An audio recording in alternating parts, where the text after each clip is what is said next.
Hello everyone.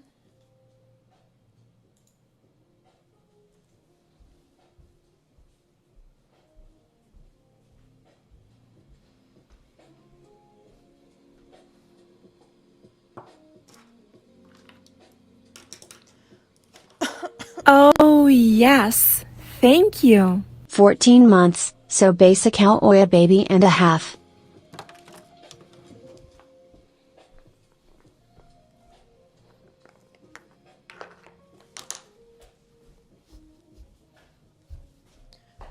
What has happened?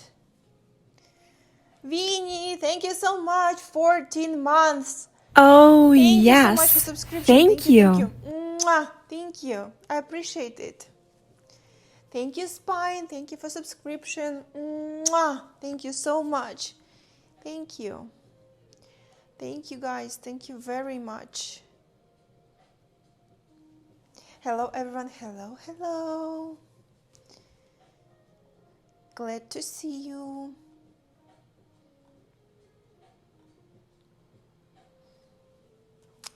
Going to turn.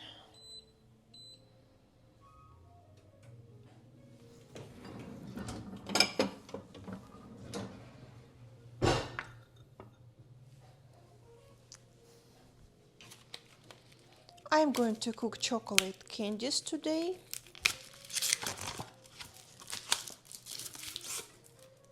And first of all, I want to melt the chocolate. I have rules on my channel, and they are written in plain English, that only English language is acceptable in chat, maybe Ukrainian, but that's pretty much it. If you want to write something, you can write it in English. I'm sure you can do that. I believe in you.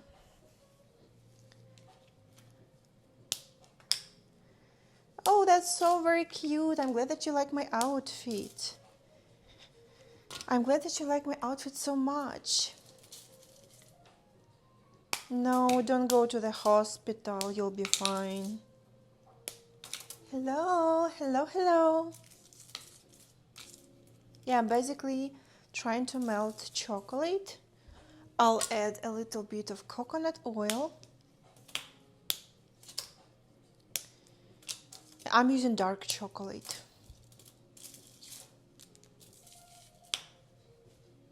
Thank you very much. Thank you for watching my live stream. I appreciate it.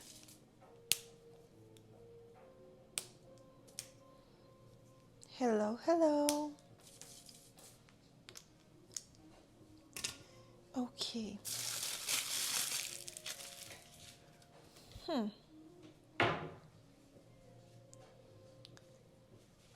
Hello.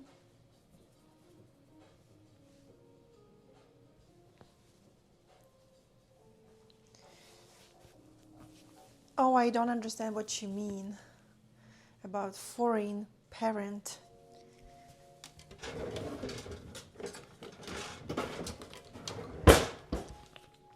So I have a form like this, the cheapest one in Dollarama. I really like these type of hearts because they look like diamonds. But this is what I was able to get because I didn't want to wait and I did not want to order from Amazon or something like that. I just wanted to buy them really quickly, so I went to Dollarama. I actually went to HomeSense, I went to Walmart, I went to Canadian Superstore, and then I went to Dollarama and I find this in Dollarama. So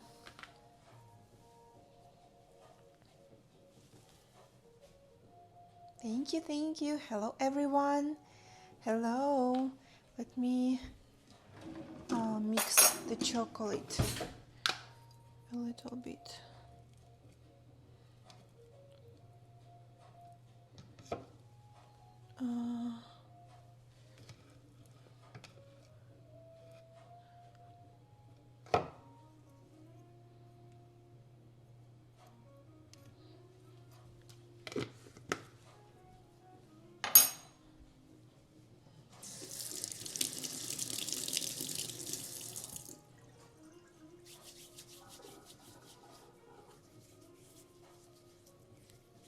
Oh, okay, yeah, I see what you mean. That is so interesting. Like in my area, oh, people love, like in my home country, people love to call the ambulance. My family called the ambulance like a million times, even to reduce the temperature. Even when temperature is not very high, sometimes they call the ambulance and ambulance comes and like ER guys just measure your blood pressure or help you to reduce the temperature of the body, like something non-life threatening, you know. But yeah, like where I am from, people love calling the ambulance, at least before war. So it's definitely not like in my home country. No, I'm going to put the fillings. I made already a mix of cottage cheese, honey, and peanut butter. And I regretted putting peanut butter. Maybe next time I will do just cottage cheese and honey, or cottage cheese and condensed milk. But I already have the filling. Oh, it says I'm your type. Of course I am. But first we need to know each other closer. So you need to go to my OnlyFans. Link in the description and in the chat. We need to get to know each other closer. Thank you. They are. They are. You can see way more of my OnlyFans too.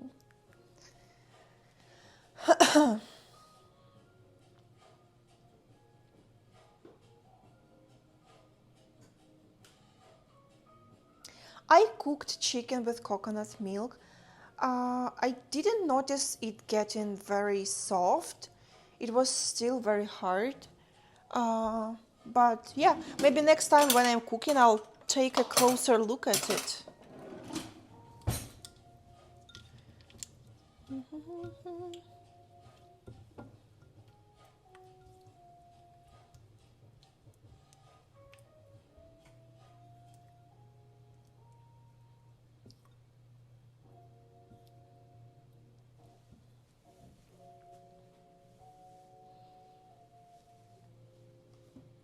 It will be just simple chocolate candies, nothing special.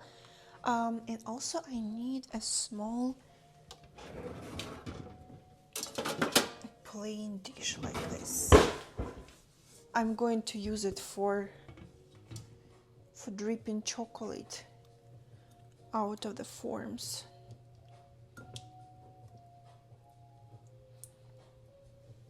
Yeah, really, next time I'm not going to put any peanut butter. I'm just going to put cottage cheese and condensed milk, and that's it.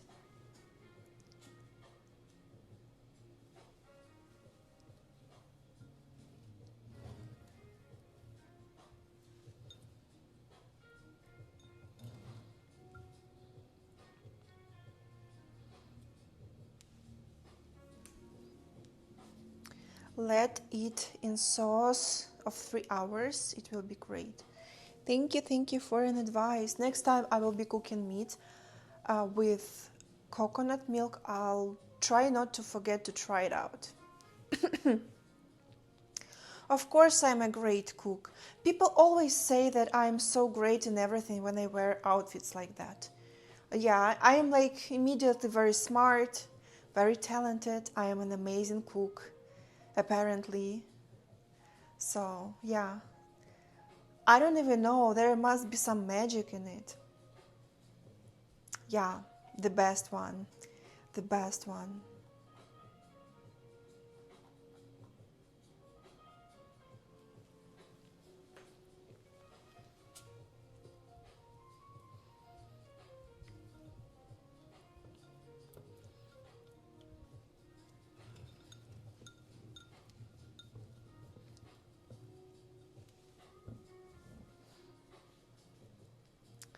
That outfit is cooking. Yeah, true.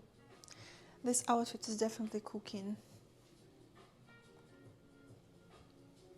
Let's see how many viewers this outfit will gain. Let's see if it's that great as you guys say. Let's see.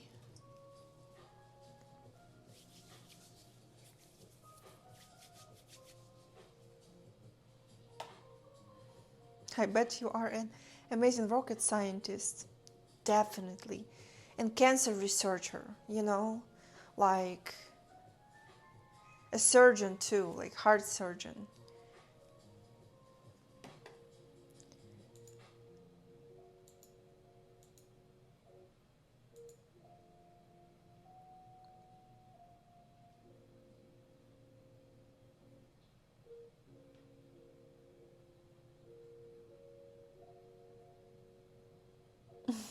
A friend of mine in Canada, oh, this is so cute, sent me hedgehog chocolates one time. Yeah, those are great, right? It was absolutely divine. I love the hedgehog chocolates a lot. I love them so much.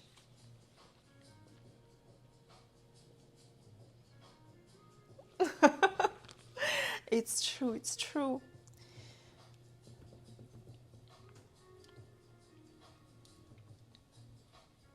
I should have said that I cooked them myself, but I just bought them.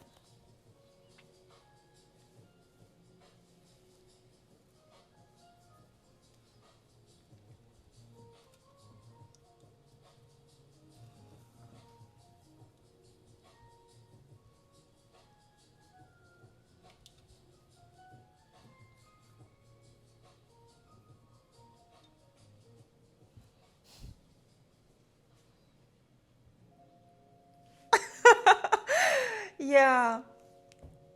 When I saw those socks, I was like, that is fucking amazing. That is this I just never saw anything like that. And it might sound stupid, but that presentation of like a socks, it just immediately like bought me. Yeah, for those who don't know, me and my core audience, we exchange gifts, like physical gifts. We send each other parcels of physical gifts. So we have really great memories.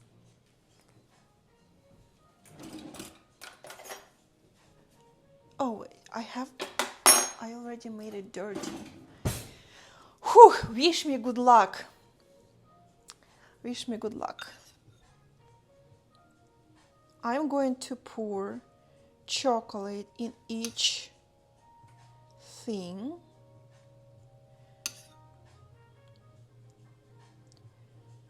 Okay, like this. I love this music.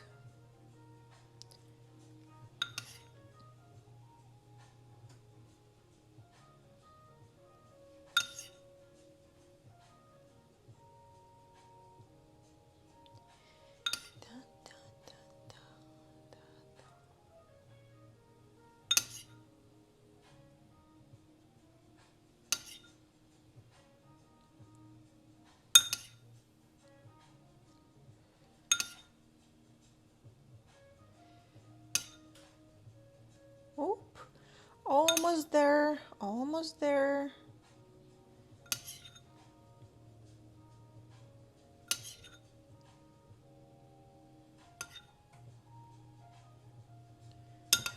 Okay. And now I'm going to like make it a little bit, I wanted to cover all the insides of the form like that. Nice. I wanted to cover everything like that, like that. Nice.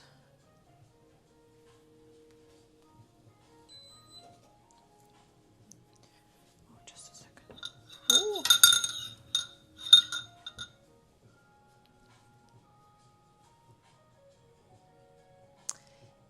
Дякую, дякую, дуже дякую. Дуже сподіваюся, що в мене ці цукерочки вийдуть, як заплановано. Це коли любиш сирки, а сирки дуже-дуже важко знайти, бо тут їх майже немає. Треба Oh well. цирки самі. She's just someone I have to follow. Cheers to that. Thank you so much. You're so cute. Thank you so much. Thank you guys for being kind to me. Just a second. I'm almost.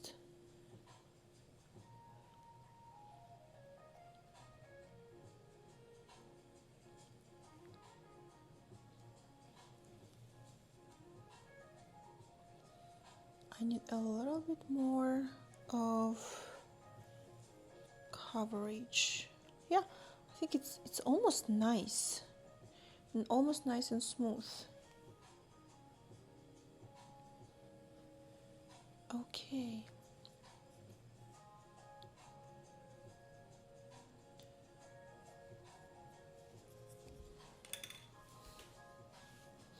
But I still like, so it's almost covered, but I will still make it like this.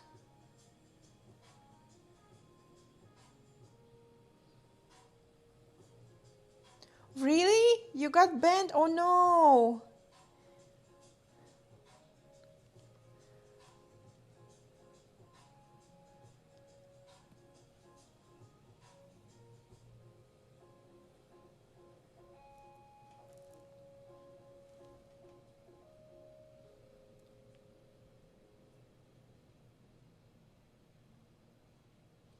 Yes, this is dark chocolate.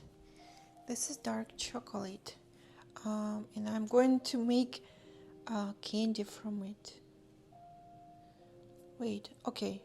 I've seen this part is missing.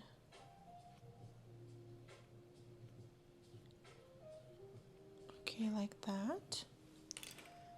So, okay, I think that I already can like do like this. Ah.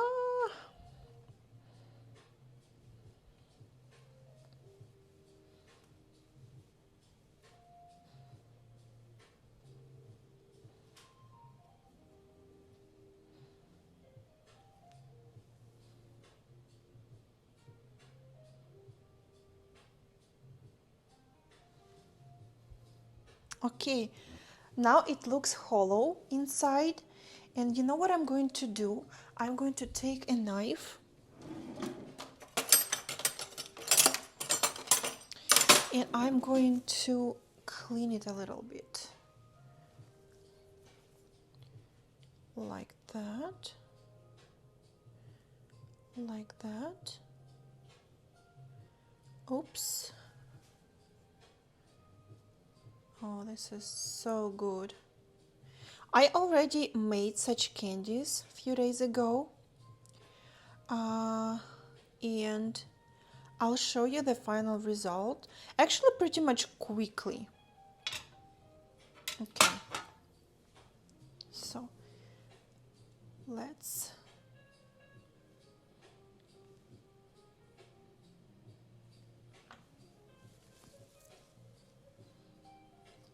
You were accusing them of using massive U-bots on their streams.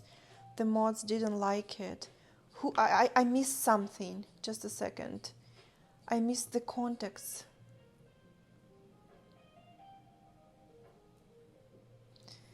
Oh, bread rolls with Nutella? Oh, sounds delicious.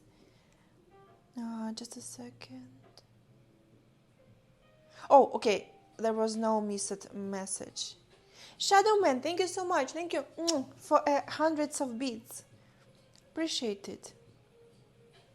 Thank you. Yeah, it does look delicious. So yeah, the streamers didn't like the accusations.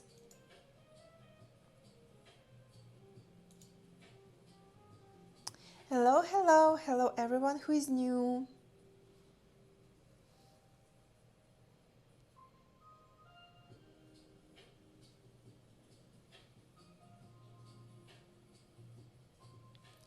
But these girls use enormous amounts of bots, as in tens of thousands, to be in top 10 streamers.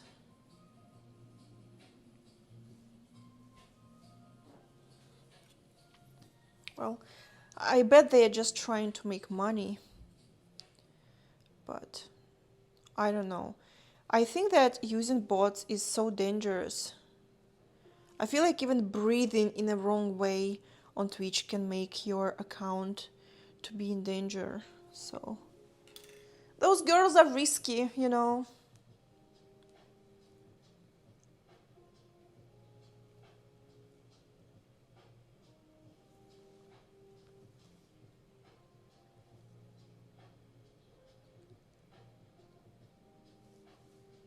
Hello, hello.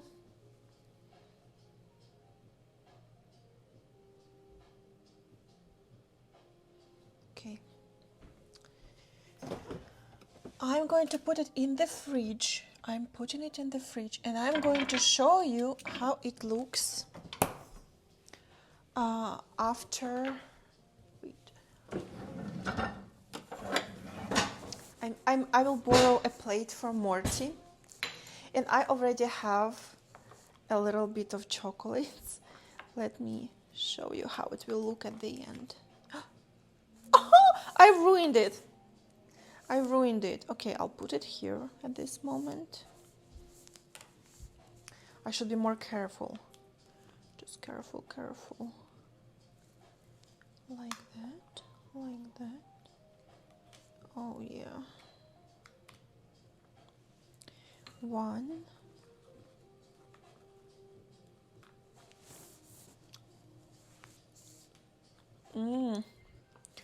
But I feel like the previous time when I was making these candies, I added too much of coconut oil.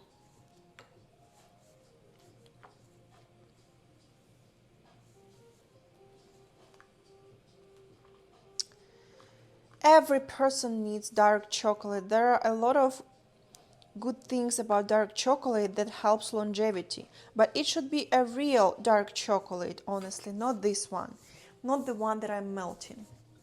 I'm talking about like good quality dark chocolate, not the one that you buy from a supermarket.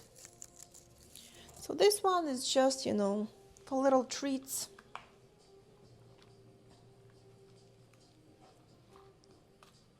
But yeah, you're right.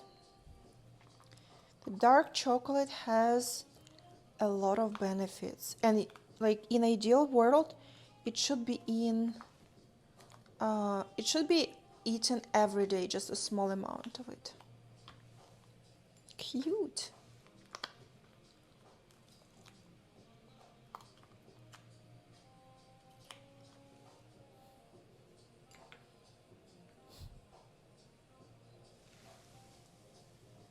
My hands are in chocolate. All of them are in chocolate.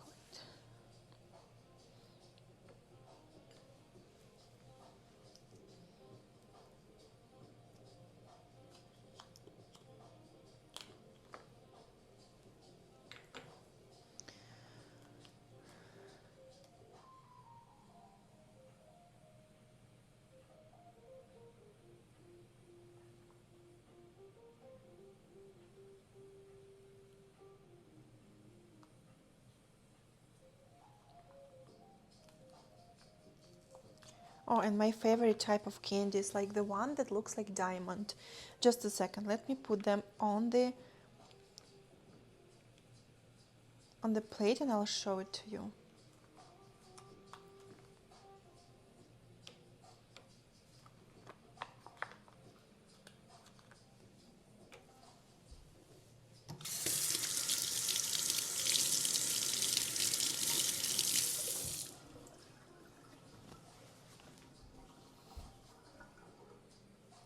Thank you very much.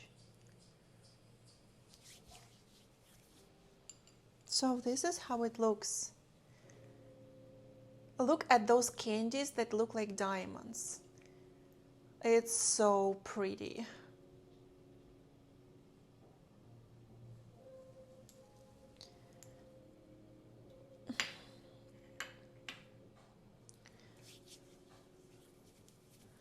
I saw this girl who got in trouble for accidentally showing she had a tab open with chat. Bots are like an application when you can turn on chat box for Twitch. Yeah. Well, what can I say? I think that... No, I'm not going to say it because you guys won't like it. Oh yeah, let me go hydrate. You're right. Let me take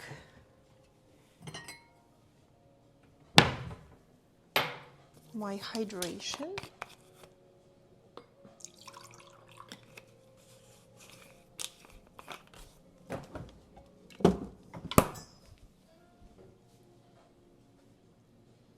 Cheers.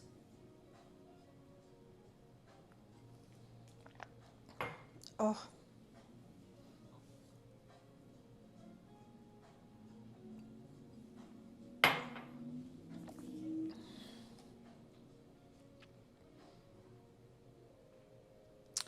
Since you're a candle lover, have you tried making a candle out of orange peels?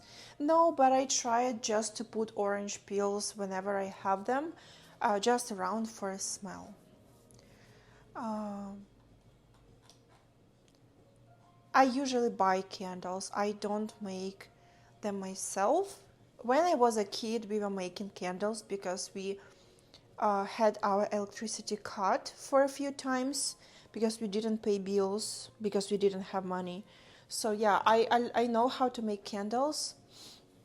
We were making them in old lamps, you know, the fluorescent lamps that look like tube. So my stepfather was just like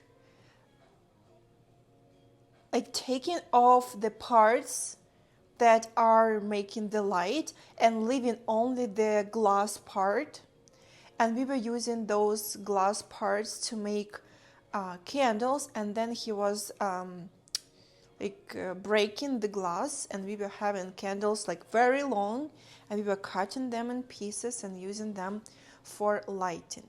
I have no idea, by the way, where he was finding so many, not like so many, but I remember he was bringing home like 3, 5 these like tubes. Probably someone was giving him unworking lamps. But anyway,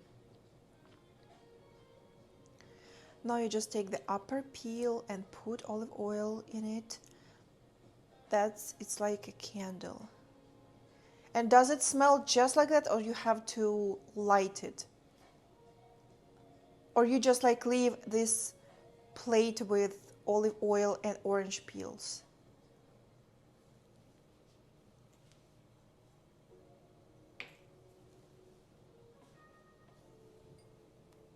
You have to light it.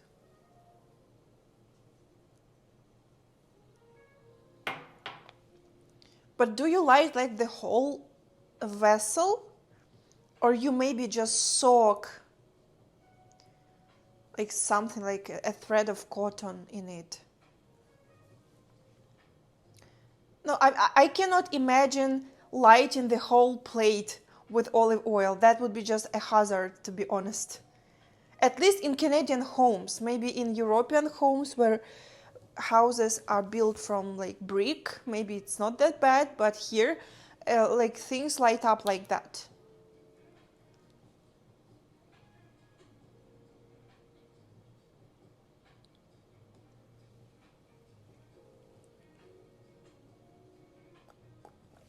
Or you light it in a very small vessel, like...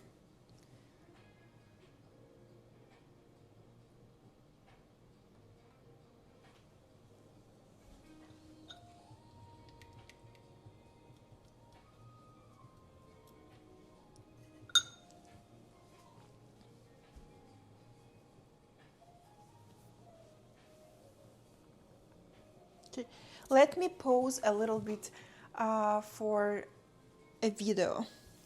I want to film a little video and cut it later. I want to make a cute pose.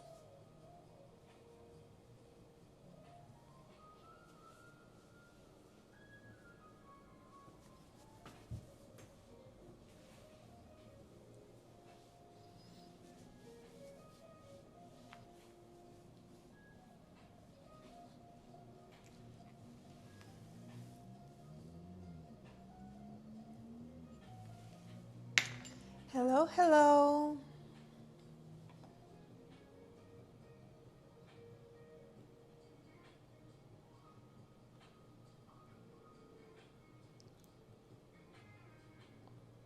Thank you so much. You can tell me all of your compliments on my OnlyFans. Welcome, welcome to my OnlyFans. You can find a link in the description and you can tell me everything that you think and that you want.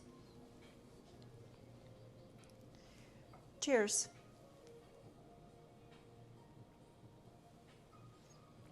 Yeah, there is like in the chat, you can see the gift for you. I have a huge sale, so don't miss it out. When you slice an orange, you remove the peel with a spoon, that the peel stays intact and white stuff in the middle is long enough to be lit. You pour just enough oil so you don't cover the white long thing in the middle.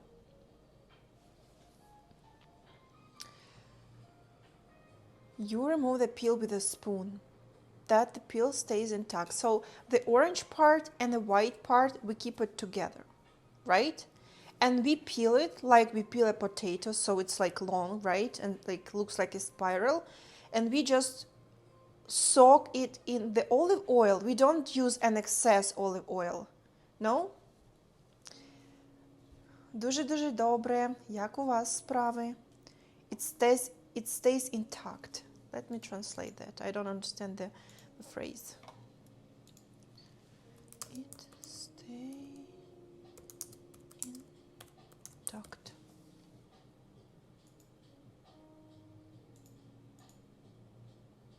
The whole orange half? Oh, so you just like remove the juicy part, right? Yeah, sorry guys, I didn't know what stays intact mean. I didn't know that. I'm doing chocolate candies like this.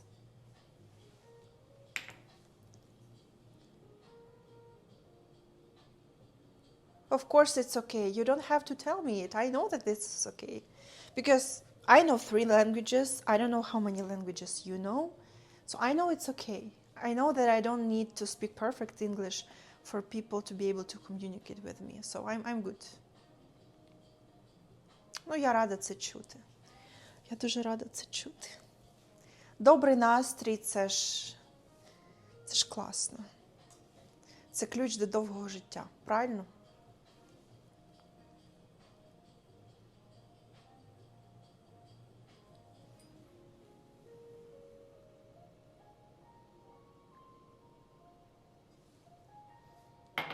So basically, you pour olive oil in the half of orange. You peel the juicy part out of it, and you just light the olive oil inside, right? Okay, let me see.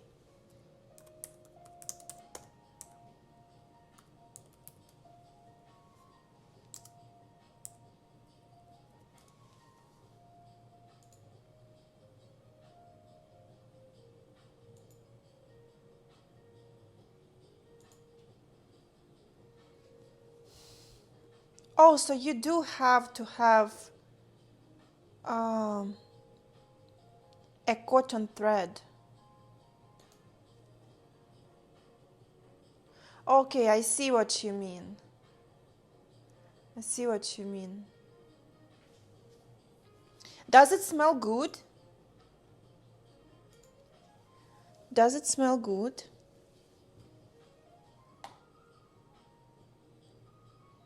No, that's fine. I just don't know some like phrasing in English, so it's like that's why I don't understand instructions from games.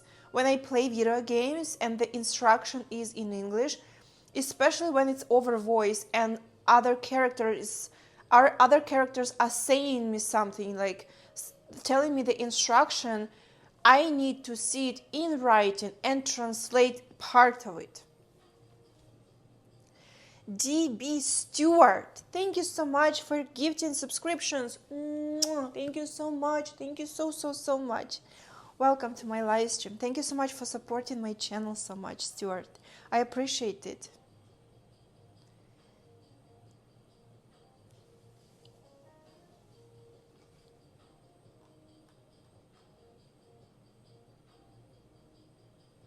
Cool. I never tried that, and I never saw anyone try that. Basically, I googled how it looks, and this is the first time when I see it. It looks really nice for Christmas, not even for Christmas. Like, it's possible to make it any day, but it's looking amazing. Would be nice to try it out. So interesting how the oil doesn't light up.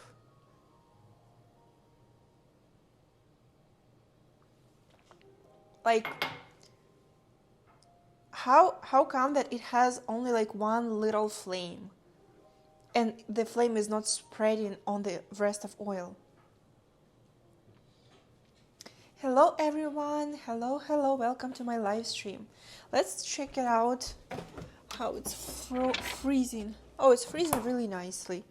Look, it's almost all frozen, so let me just take my cottage cheese and I'm going just to pour it like that.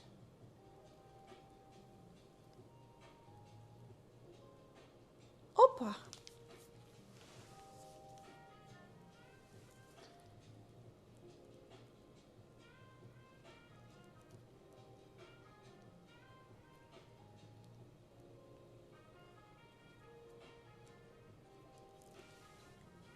Guys, there are so many hearts today in this form, and every heart is for you guys. For supporting this channel, for supporting my live stream. It's cute, right? Those hearts are so adorable. I could feed those candies and put them right into your mouth.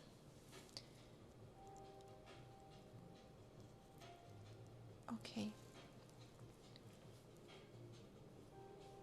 Just because you put it enough oil for the orange while white orange tissue to be able to suck up the oil up.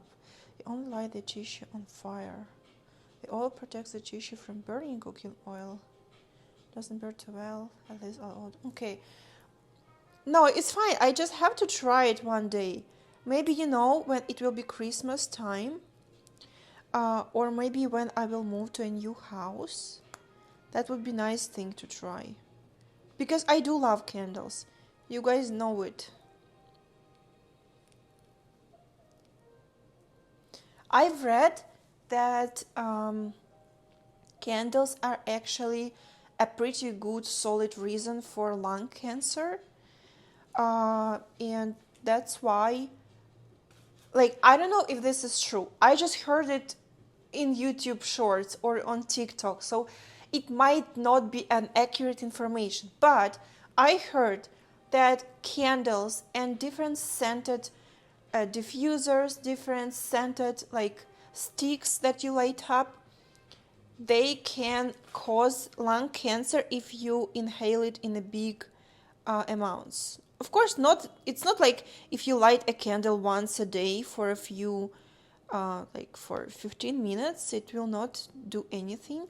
But if you work on a factory, probably that can be a reason of a lung cancer. I heard, again, I don't know if the source is true, but I heard that in Asian countries, like I heard about China, that women there have lung cancer even without smoking because they really use a lot of freshers, like, and scented things, like candles. So I filled every heart with cottage cheese, with honey and peanut butter. Ні, не дуже часто, дуже мало україномовних користувачів. Бо я живу в Канаді, тому аудиторія в мене майже вся англомовна.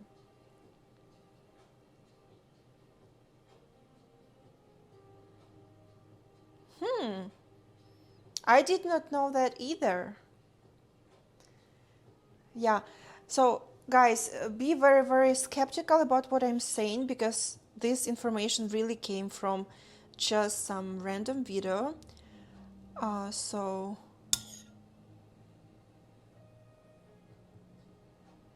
but I just decided it's a good idea to tell it to you, because we are talking about candles, right?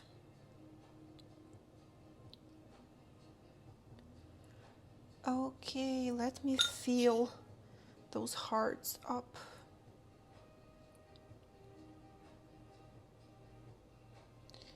You know what I'm going to do? I'm going to add a little bit more chocolate. That wasn't a fart. That was just me swiping my feet against the tiles. I swear that wasn't a fart. But you don't have to believe my words, right?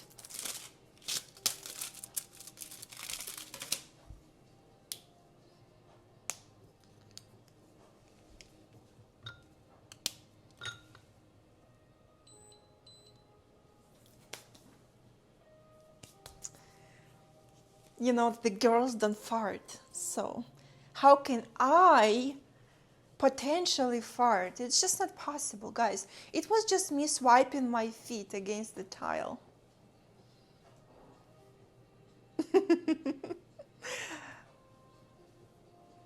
No, you didn't. You're a little liar. So how does it smell? If you feel it, how does it smell?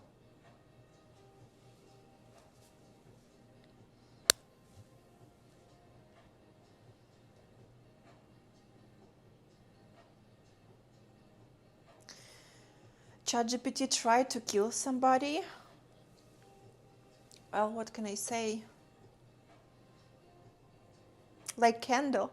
Fart smelled like candle. What type of candle?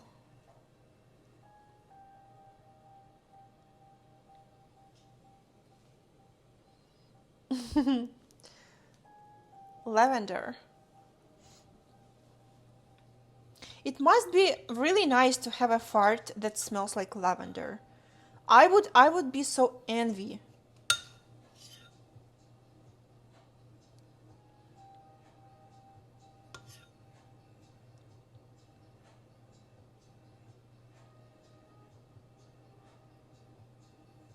I would be so envy, guys.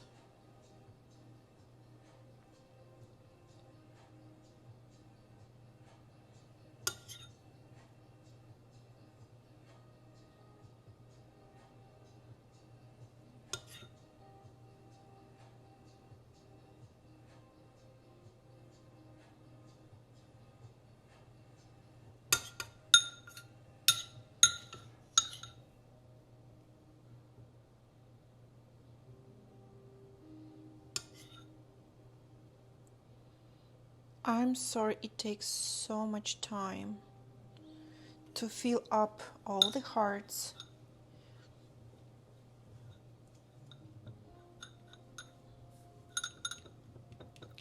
Let me blend it, blend it, blend it. Okay.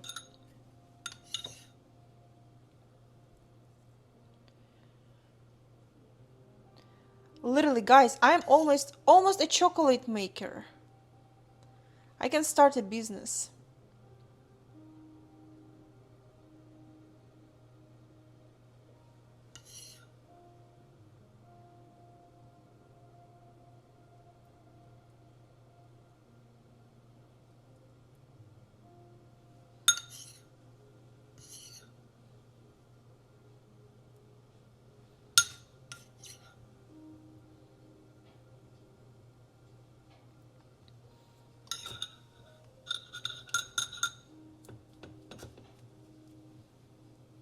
Okay, it's already too hot. I'm going to reduce the heat and I'm going to fill the rest of the candles.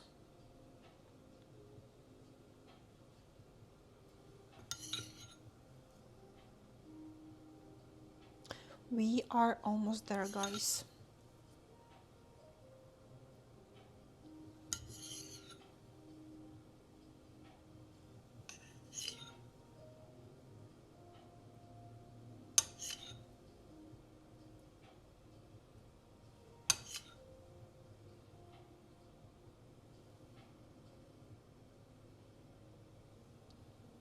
Oh, okay. Maybe it's not very tidy, but we will see. Let me maybe use the knife again. I'm going to pour some chocolate. Oh my goodness, it looks so nice. Okay.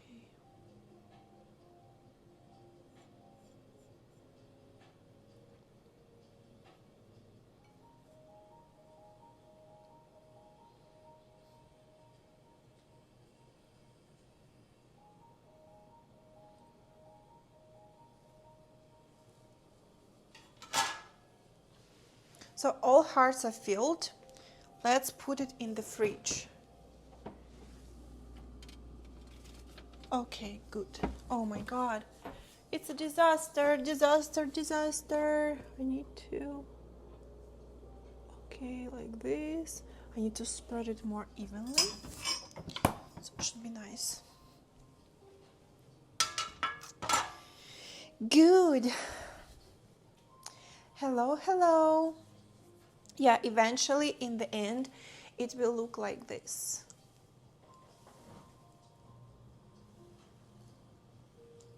Oh, like this. Look at this little cute diamond. I know. Super tasty.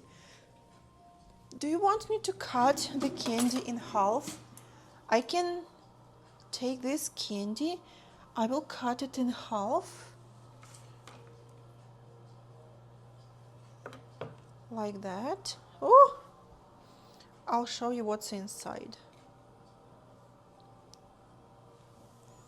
It has like a little bit of cheese inside. A cottage cheese.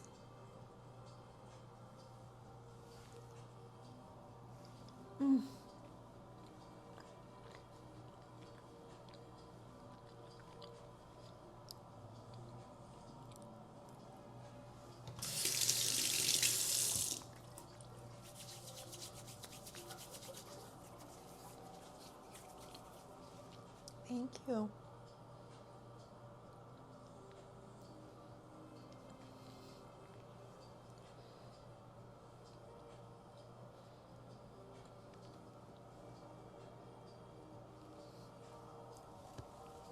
It was an experiment where chatbots like ChatGPT had access to the company emails and tried to help them to organize and manage stuff.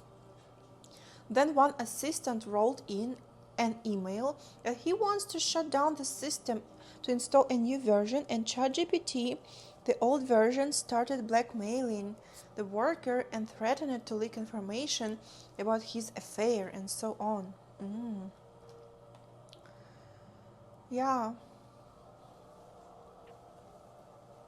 Sounds so bad.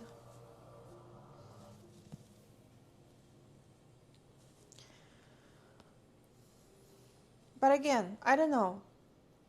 If I would work for a company and I could use an AI tools to help me manage my job easier and quicker so I have more time for myself. If I have kids, I would have more time for spending with my kids and family. I would really like to have an AI tools. I don't think that people should try to, to hold on to old things. They should use everything to their benefit, but in a smart way. ChatGPT that is trying to kill a person, that's really a bad thing. Anthony, thank you so much. Thank you so much for subscription. 23 months. 23 months. You've been supporting me. I appreciate it so tremendously. Thank you. These are the candies that I already made, like from few days ago, and I'm making new ones. Oh, and you know what? I want to cut some carrots because I want to bake some carrots. Because why not?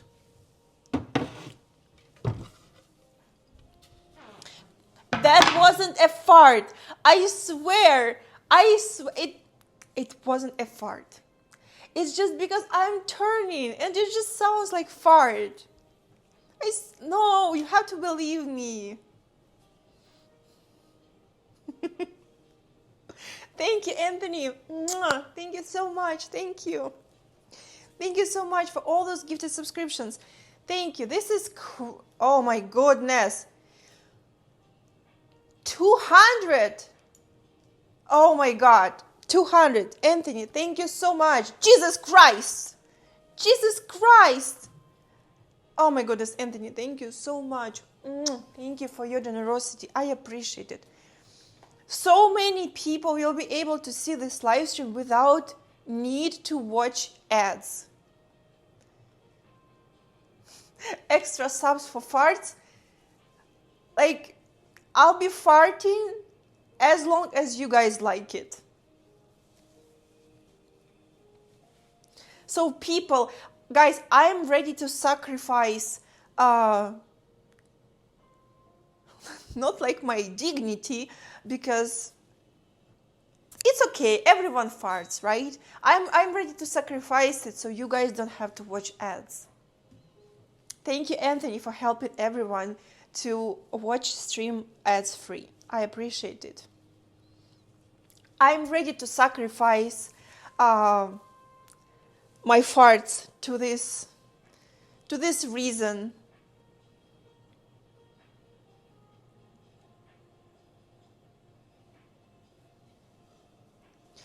I want to like that wasn't a fart either, I swear. It's not working. I need it right now.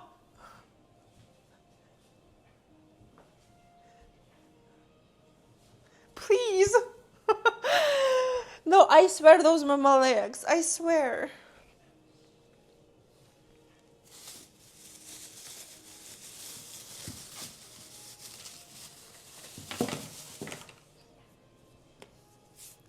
Let's bake some carrots.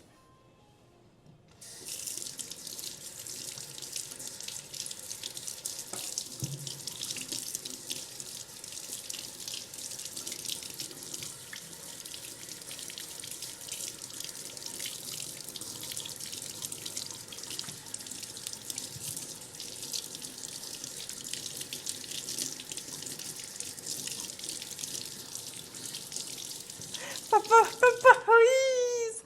Yeah, like I really need it right now. I will prove to you that it was my legs. I'm going just to repeat it.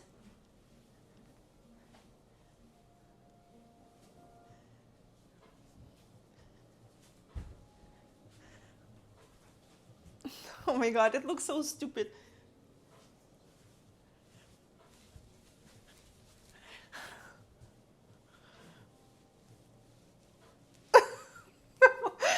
No, like it's just, we just have to wait for it.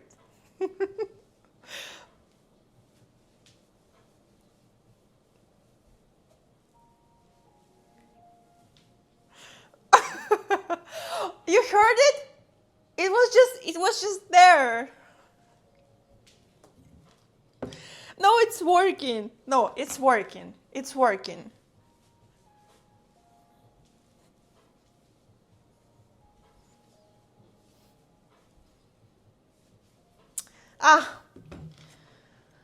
We just need to wait a little bit.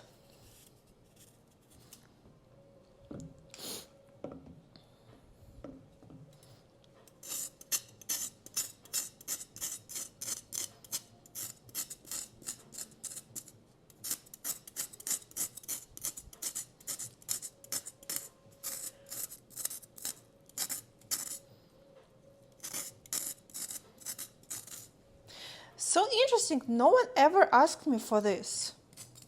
I know that this is so popular among other girls, but my audience literally like never asked me for this type of content. Like, I wonder why.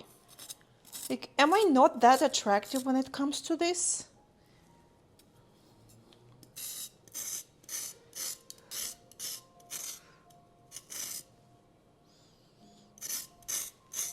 When you fart, like in jars or something like that. I don't even know if it's true. I don't even know if it's true when people, like when girls say, oh, my people are buying farts in jar. I'm like, no one ever asked me to buy a fart in a jar. Why? Like, guys, maybe you are missing the opportunity. Yeah, but that's true. Maybe I'm just not attracting people who like buy farts in a jar. Like, oh my god.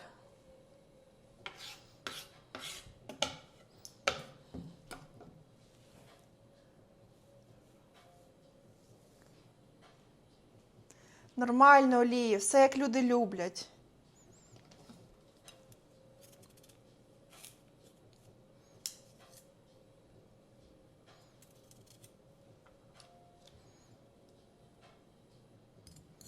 Щоб ви спитали. Людям подобається. Не мішайте.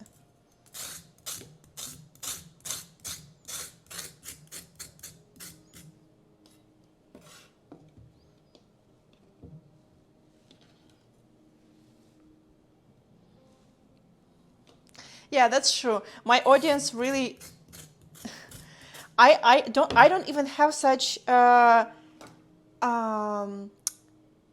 such dialogues with people. Like we talk about farts, but like in a humoristic way. We just laugh about it. I really don't have people who ask for that. Like with a serious like with serious intentions, you know?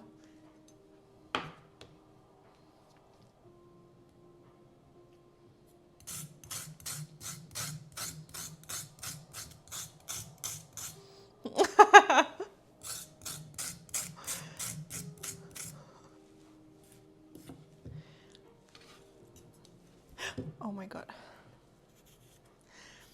Vinny, you really make this situation really bad because it just shows it's like it's either I'm lying or you are that type of person who buys a fart in a jar.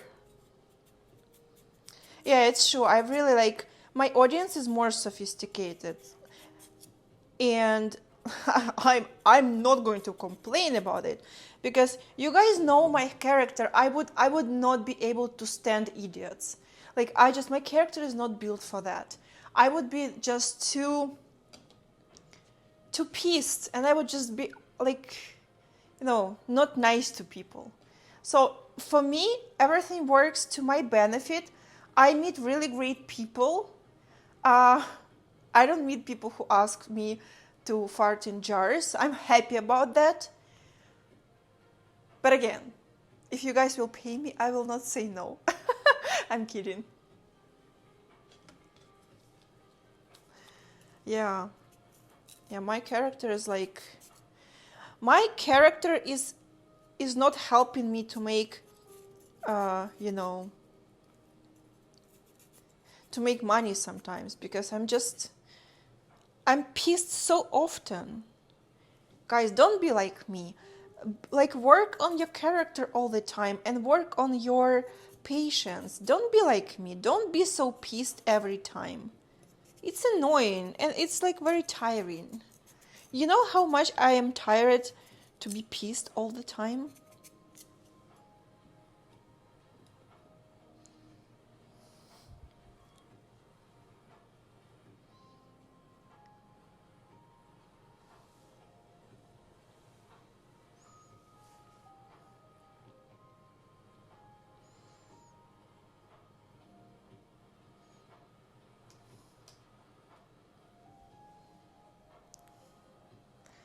Я ж сказала, щоб ви спитали, щоб люди прийшли в коментарі і написали отаке малесеньке повідомлення.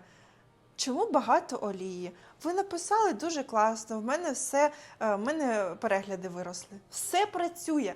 От для того я і намазала так багато олії, щоб ви спитали.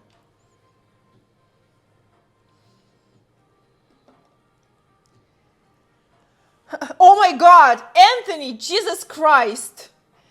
Again, the hell. Oh my God. Oh my goodness. It's every live stream. You are so generous. You are helping people in chat. You are helping to make the live streams in swimsuit happen. And thank you so much for your for doing this every live stream. For doing this every live stream during 23 months. This is insane. Every time you just have me like gasping. Thank you for your generosity and thank you for your kind heart. I really appreciate your support and the consistency. This is the word I was looking for. Because doing it for so long, really helping my channel to grow, helping people in chat, it's just priceless. We are very grateful to have you here. Thank you so much. That's true. That's true. Like, that's true. Whatever jar you want.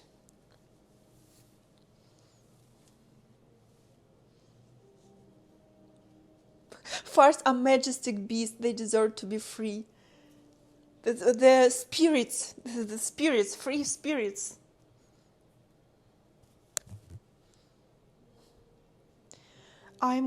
What I was going to do. Okay. I'm going, like, you heard it. Shit.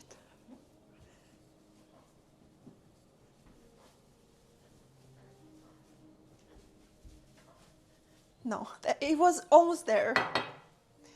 Hello, everyone who is new. I'm trying. I have to prove it to you that it wasn't farts.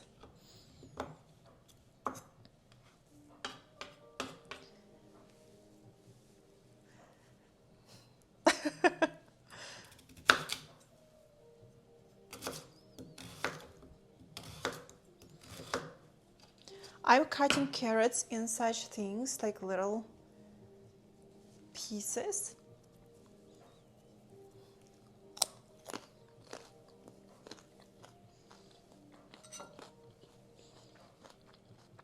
Hope dies the last.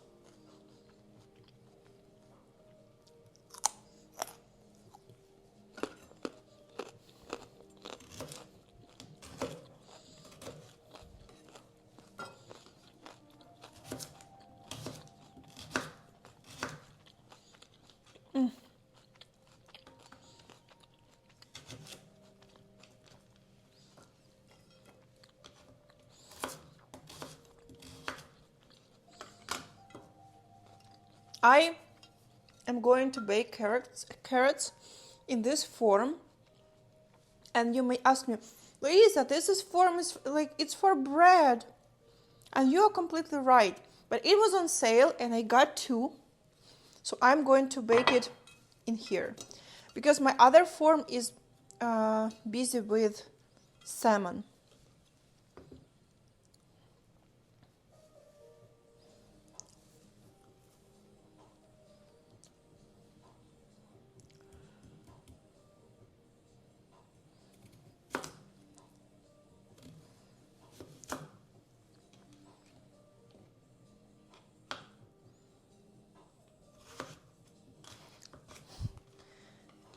Dude, why are you complaining?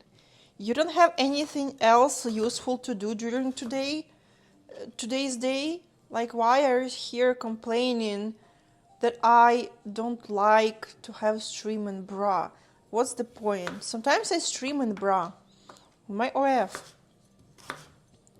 Moreover, I stream in very interesting outfits on my OF. No, like literally, like, oh my goodness. Like, why she's using so much oil? That's because people like it. Because people ask me to do that. People enjoy it. Oh my god.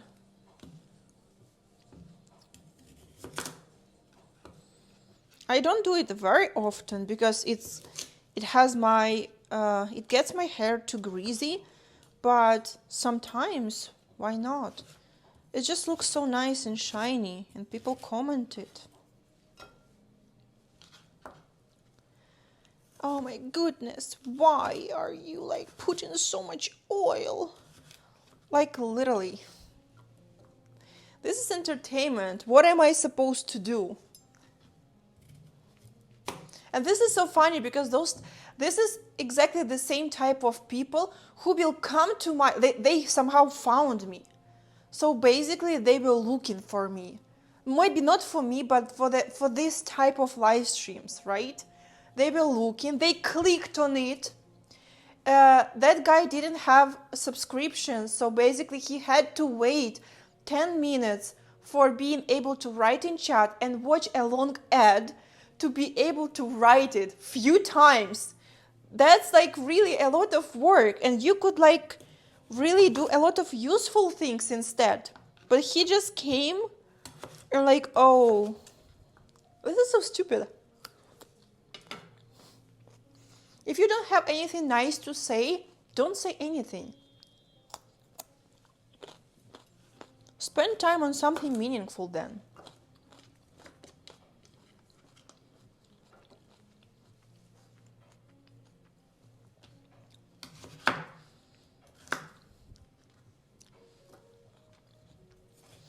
I never wrote hateful comment ever in my life. I never ever wrote hateful comment in my lifetime, in my entire lifetime, because I cherish my time. If I write comments, I'm writing good comments, like something cheering, something like cute or a compliment. Why would I spend my life, like even few minutes of my life, on something that spreads hate? That's just counterproductive. I don't understand how people are doing it. But I know that nowadays, like if you guys didn't know it, everything lives on a rage bait. So rage bait is now a part of a working system that helps people to make money. But people who are willingly spreading hate, like not like a part of a job, but like for just no reason, this is so stupid.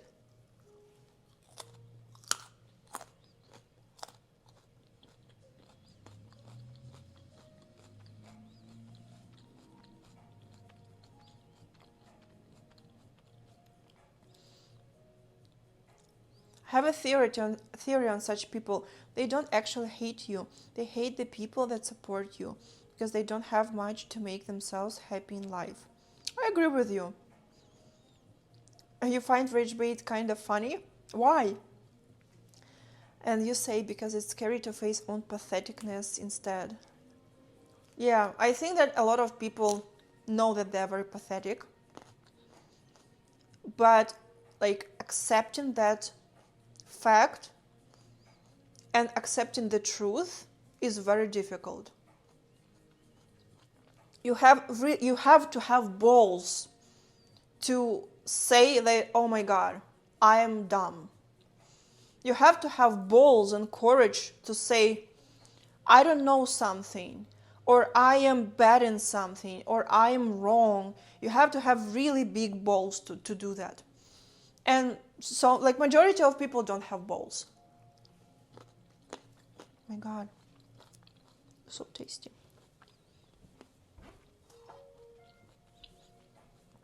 I think that the best thing that happened with me in my life, not in my life, but in my character building, is that I learned how to publicly say that I am wrong, I am dumb, and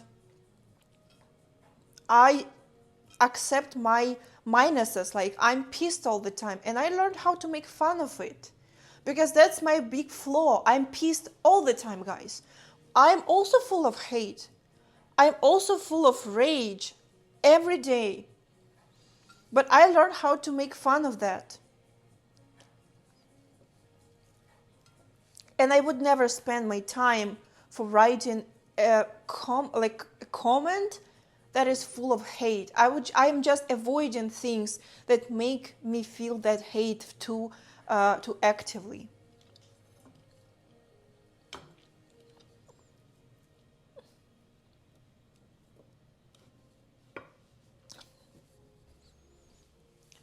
Do I put a little bit more carrots?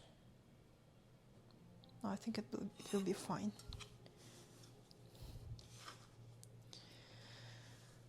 No, yeah, like, I mean, when I'm like talking with people directly, like, oh my goodness, you guys know that I can complain all day long.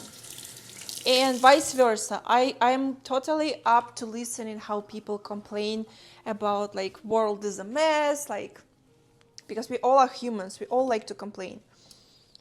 But publicly, I would never spread hate because hate and rage is my enemy. This is my biggest flaw, being angry all the time. I am like Hulk inside. You just don't get to see it because you see me online, right? And you just see me a very limited amount of time. But I'm a Hulk inside. I am angry all the time. And I've been like that for as long as I remember myself. I was just very good in managing it and accepting things, and I just eventually learned how to say it out loud and publicly and make fun of it. I find this a very big strength of mine. But if I will start spreading hate, like writing bad comments under someone's videos or photos, it just means that I became like one of the I became a part of my enemy's army. You know what I mean? So why would I do that? That just doesn't make sense. It's not even about staying positive, because positivity can be very toxic. Like, because I've been through that. Oh, you have to think positively. Oh, you have to smile. Oh, you have to like this and that. I really like positivity. I really learned how to look at things from a very bright side. Like, you might be in a really bad situation, but at least you are alive. That's a really good thing, on my personal opinion. So you always can find something positive in almost every situation. I forgot why I was saying it. I forgot it. Like, you guys see, I'm dumb as fuck. So what can I say? I was telling you something. There was a reason why I was like having all this monologue. There was a reason. I wanted to like have a final thought and I forgot it. Yeah, that's true. It's about having manners and not letting out your frustration on other people. That's true. I often get my frustration on other people because they come to my chat and piss me off by some reason. Like, I didn't do anything to people and they just piss me off or say something really like weird. But I would never choose to go and to do this act towards someone without like, because the thing that I'm answering is a reaction. So I'm reacting to something that is happening in the comment section. But you will never find me like going and writing something bad online under someone's videos or photos. It's just so counterproductive. It's just, there is no logic in that. The logic is absent. Thank you. Have a good sleep. Have a good dreams. Have sweet dreams. Not good dreams, sweet dreams. Yeah, it's true. It's like, I understand that it's reacting, defending versus initiating something. So, like initiating something is just very counterproductive, on my personal opinion. And because your time is one of the most expensive things in this world, is your time. Because this currency is priceless. Your time is the most expensive, valuable thing that you have. We all have very limited time on this planet, and this is the most valuable thing that exists. And I don't want to spend my most precious, valuable currency on something that really is not logical and counterproductive.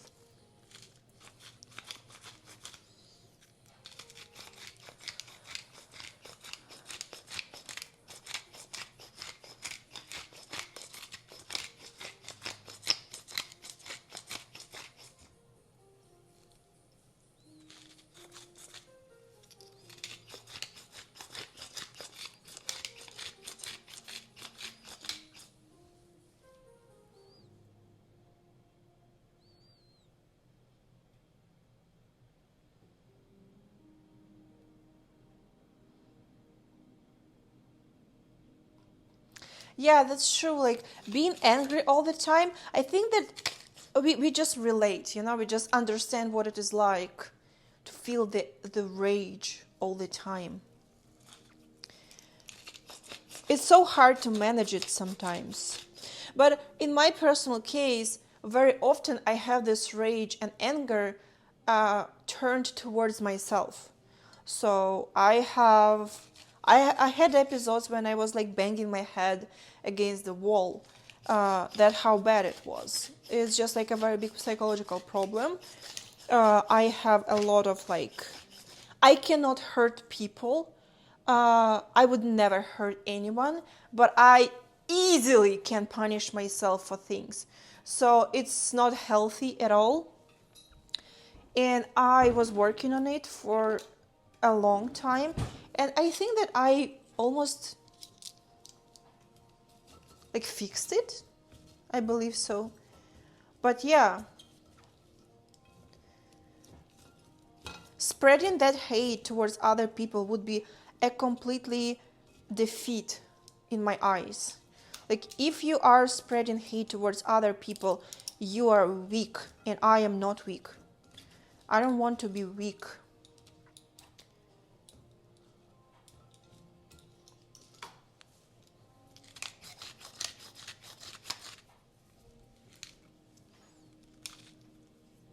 Yeah, that's good. That's good. Like, I actually find this, I find this is my philosophy. This is my life philosophy. That if you are not in control of something in your own life, about your own body, about your own life, about your own decision, then you are a slave. For example, if you cannot control your desires, you are a slave of your desires.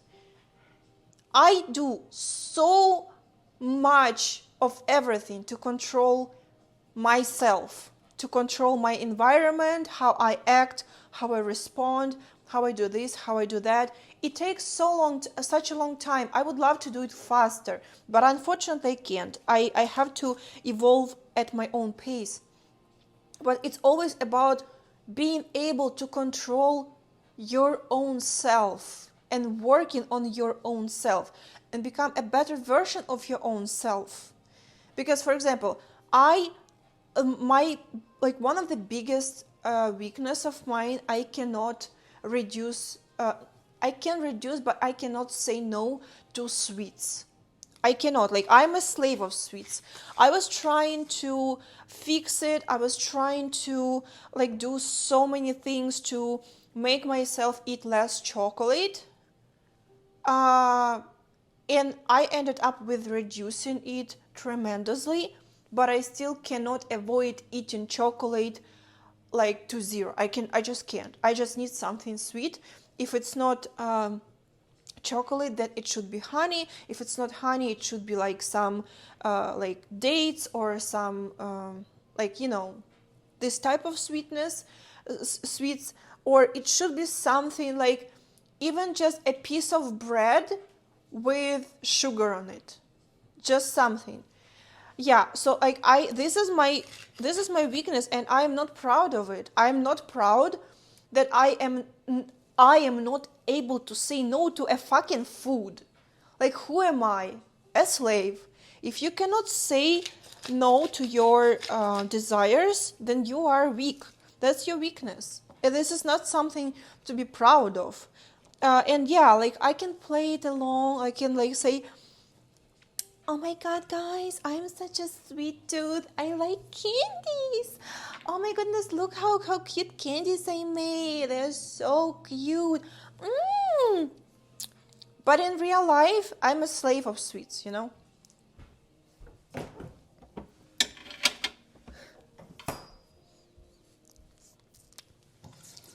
So don't be like me. Work on yourself and become your own master. Don't be a slave of desires.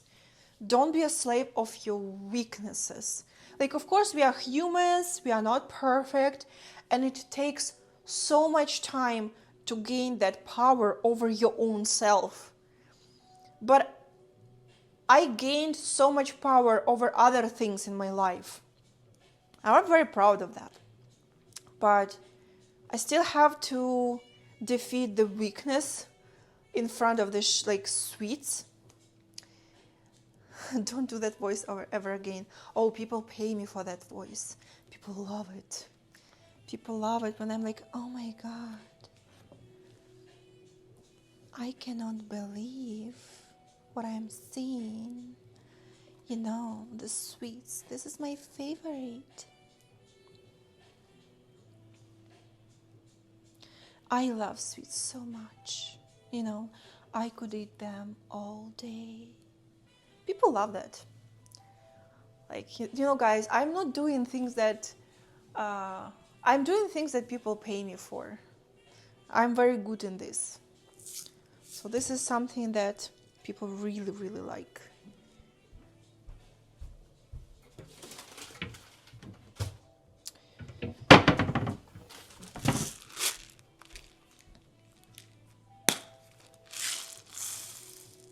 Ooh. Oh, I wish to be a professional voice actor, honestly, but you know, I was re-listening. I hate rewatching my YouTube videos, but I was re-listening some of my recent like YouTube videos, and when I'm editing my YouTube videos, the way I'm speaking, I often feel that I'm mumbling. Sometimes I myself don't understand what I'm saying. Like, I know that there are English words coming out of my mouth and the sentence is correct, but I hear, what did I fucking say? Like, I always find myself, like, I always hear some of the sentences that are coming out of my mouth very mumbly. So I wish I could be a professional voice actor, because then I could make a voiceover of my visual novel. That would be so awesome if I could change the voice and voice the female characters in the game. Because then they would have an accent, you know? But I'm mumbling, and I don't know how to change that. I'm trying to open my mouth more and try to speak slower, which is very difficult when I'm having a long speech and I'm getting a little bit too passionate. I start to speak too fast, and my mouth is not like able to proceed with the same speed. But I'm like, what did I say? Like, I don't understand. Okay, I need to add some olive oil. Oh, you know what? I'll put a little bit of garlic powder.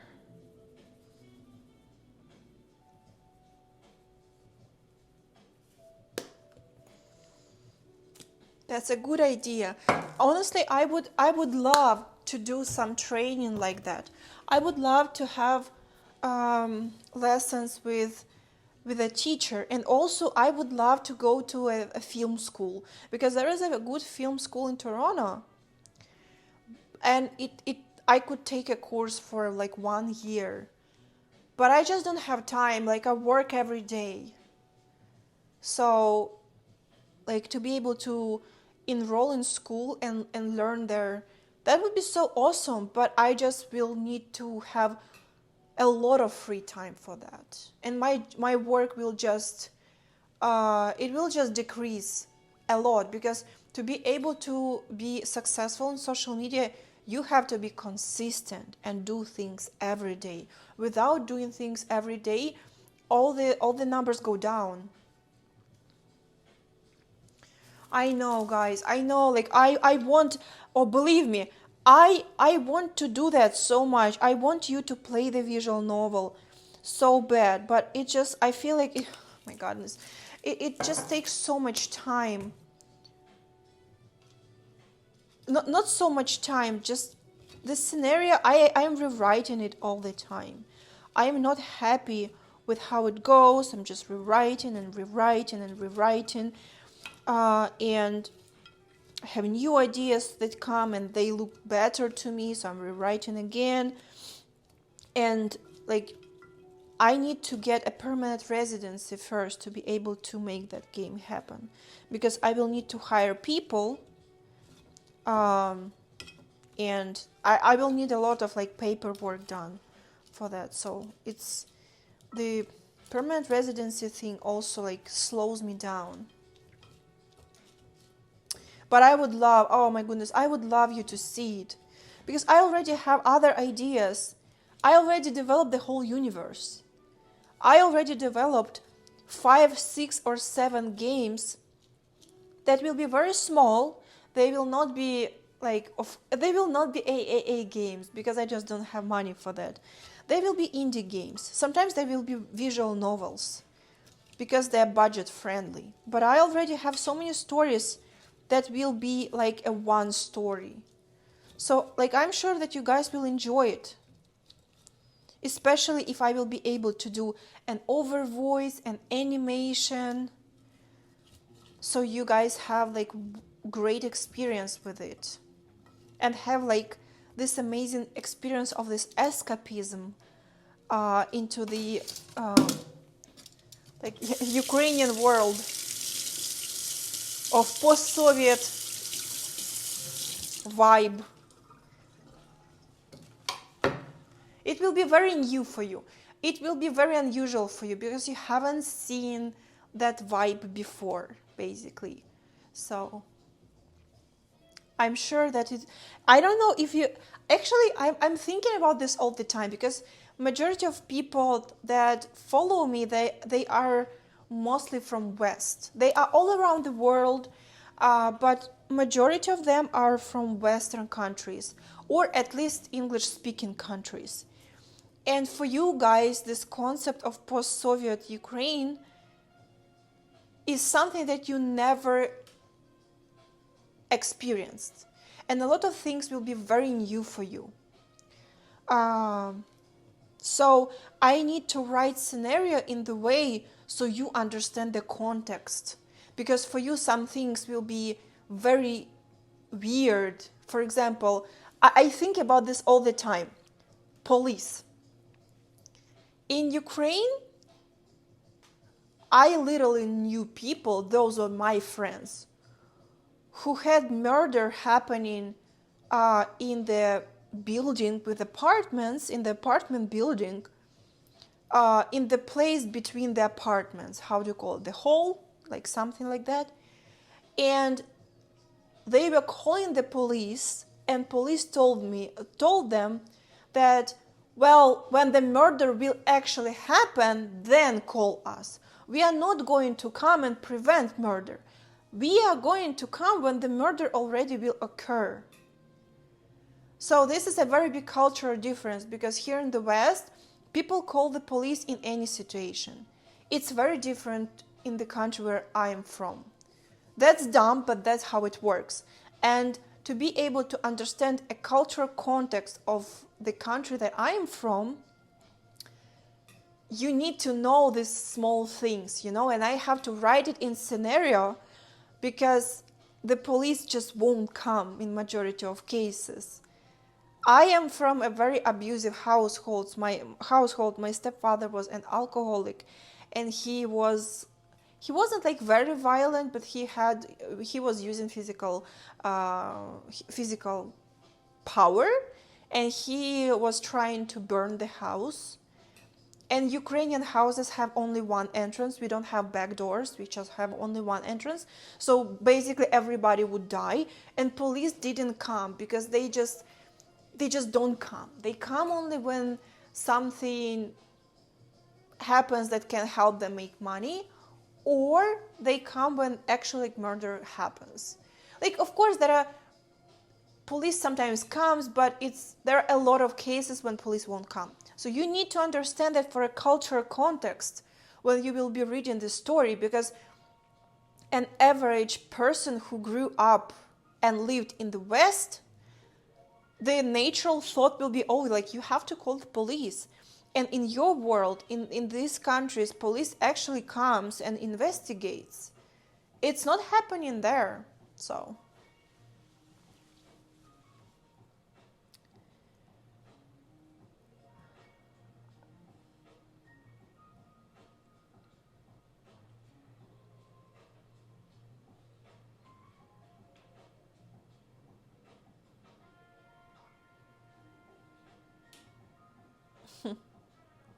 yeah, I don't know. Like, I really like the idea for my visual novel to be.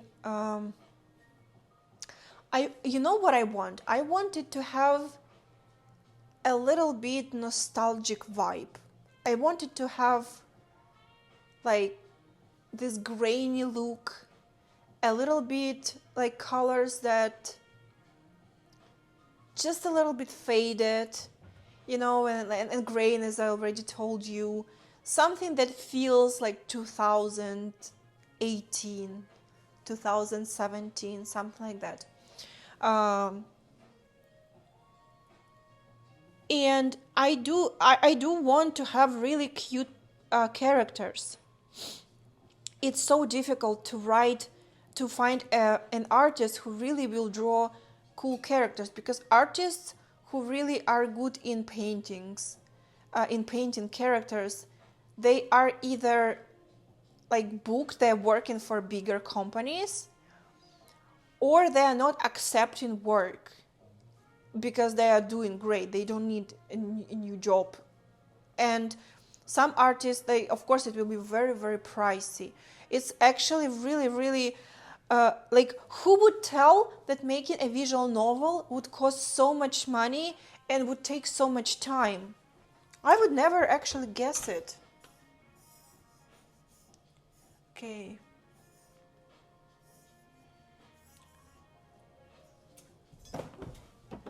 Ooh. Okay, we need to wait a little bit more, maybe like 10 minutes, and I'm ready to show you the candies that we made. That's what I did. I already had two artists. I was working with them, so they drew me backgrounds, some of the backgrounds, and they drew me characters. And some of the characters were great, like older characters, men, like characters that are not supposed to be beautiful. But when it came to drawing girls, it was a disaster. It looked bad. It really looked bad. And neither of my artists knew how to do animation. So before I sent my computer to, I need to fix it because I need to change the power supply. I was trying to learn animation in Blender because I just ended up like facing this problem that either the artists are really bad, but they are available, but the novel will look really bad. It will look really horrible. or artists are good in something and really bad in something that is very crucial. The beautiful main characters should be beautiful, because I want this story to be like, I'm writing the story for myself. I'm writing the story how I would love to live through it. So I want cute girls the way I want to see them, and it's just not possible. They are great in drawing one character and they're bad in drawing another character.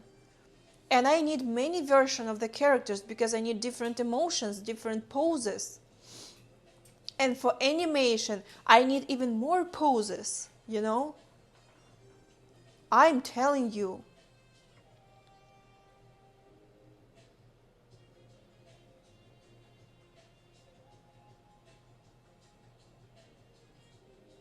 This is what I did. This is exactly like I did everything that you said. I had one artist who was great with backgrounds, and I had another artist who was great with characters. I had two separate artists. This is exactly what I did. And the artist who was great with characters, like the artist was able to pay non-main characters really great and main characters really bad. I cannot find the third artist who will write girls, because they will just look different. It will look so bad. One artist should draw all the characters so they look in the same style. Because if they look very different, that's stupid. I'm sorry. But this is what I did. Like few years ago, I hired two artists. They were doing different jobs. And it still didn't work for me because I really needed animation too. None of them could do animation. And I also didn't know how to do animation. So yeah, that sucks. There are so many things that you have to learn on the way. It just sounds so simple. Oh, visual novel is just like backgrounds and sprites and everything is so simple. It's not. It's so difficult for a person who never knew how to do that.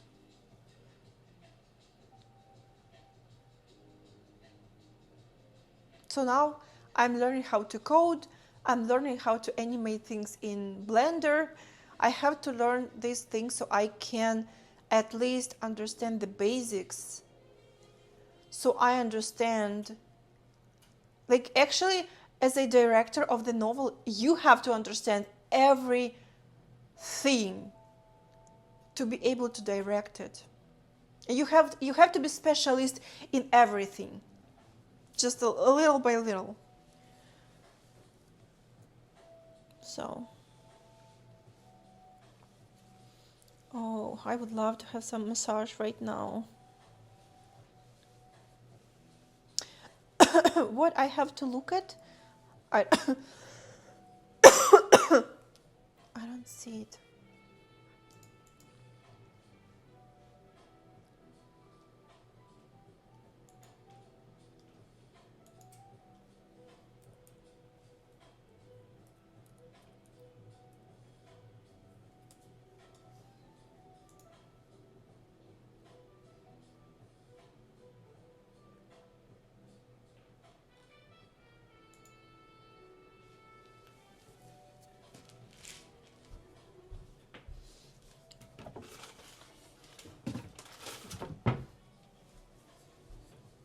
And also, I'm already afraid when it comes to coding, there will be so many lines of code, and it scares me so much because there will be so many thousands of lines of coding. Like, I don't know.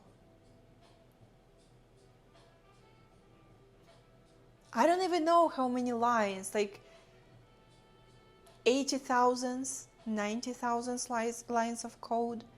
It scares me to the shit because I cannot even imagine if you have so many lines of code like that, if you have mistake somewhere, how do you even find where mistake is?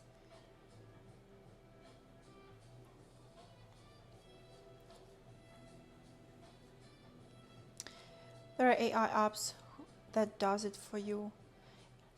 Oh, this is what you was trying to write. Hello everyone. Hello, hello.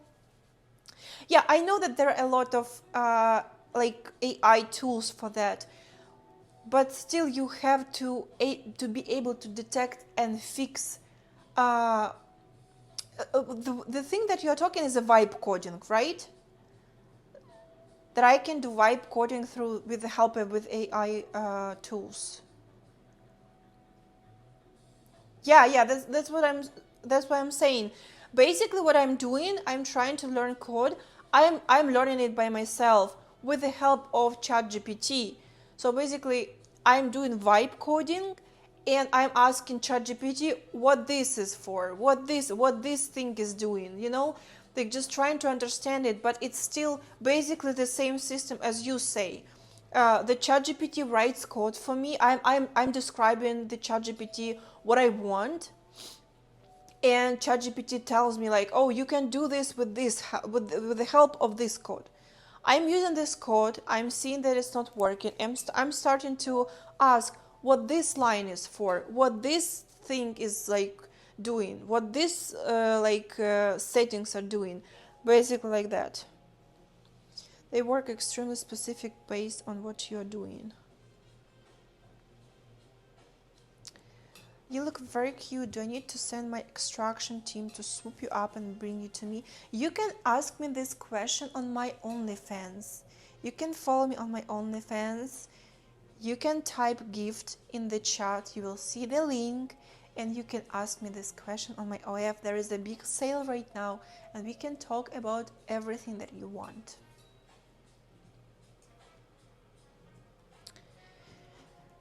So, okay, so it's still preheating. Yeah, so here is the link for you.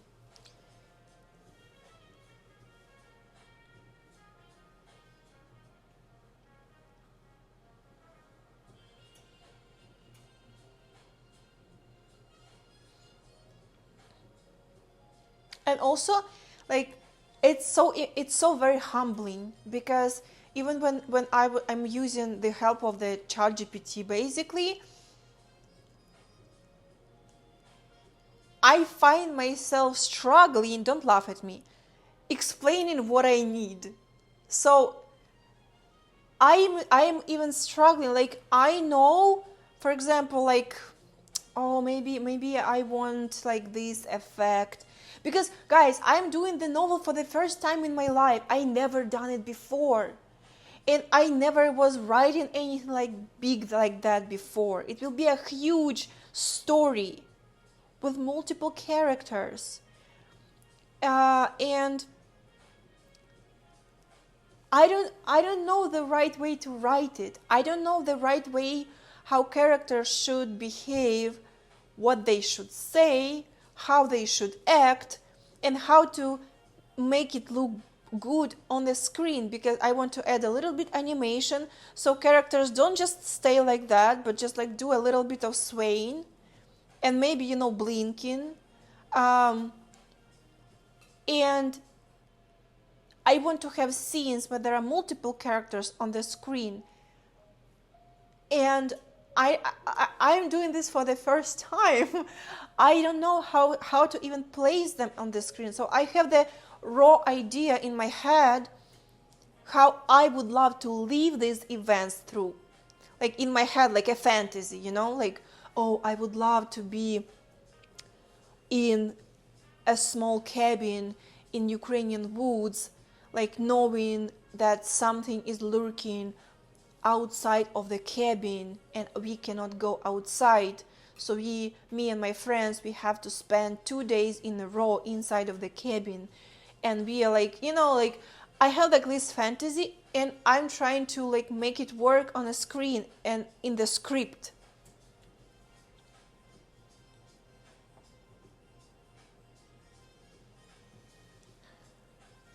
Most of you are comparing general use AI like ChatGPT to specific game development.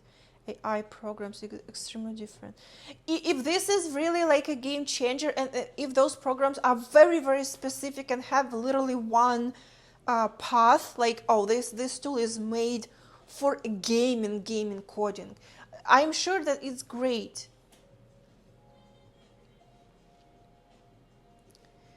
I'm sure it's great. I have to learn how to use it.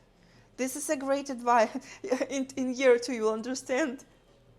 And then I'll be like, oh, what? Yeah, that's probably what will happen. You know, I'm dense.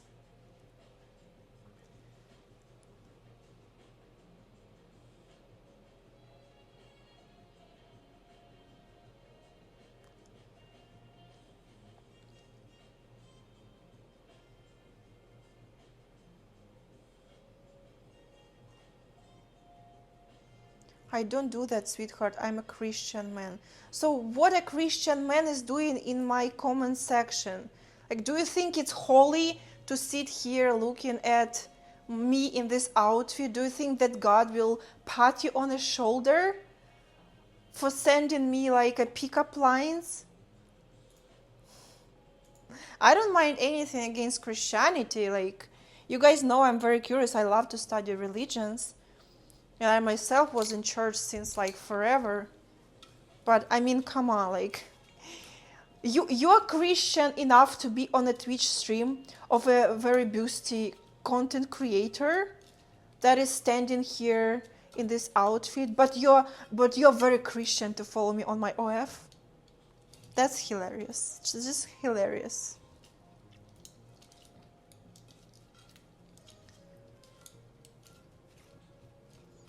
And it's very dangerous. It's very dangerous. Because, oh my goodness, don't even get me started.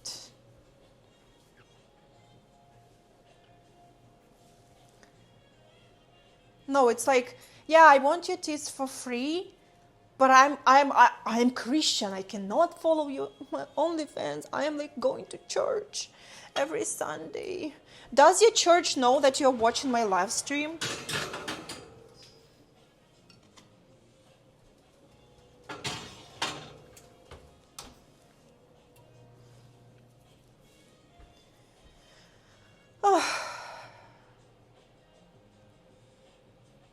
I love that one of my favorite type of people.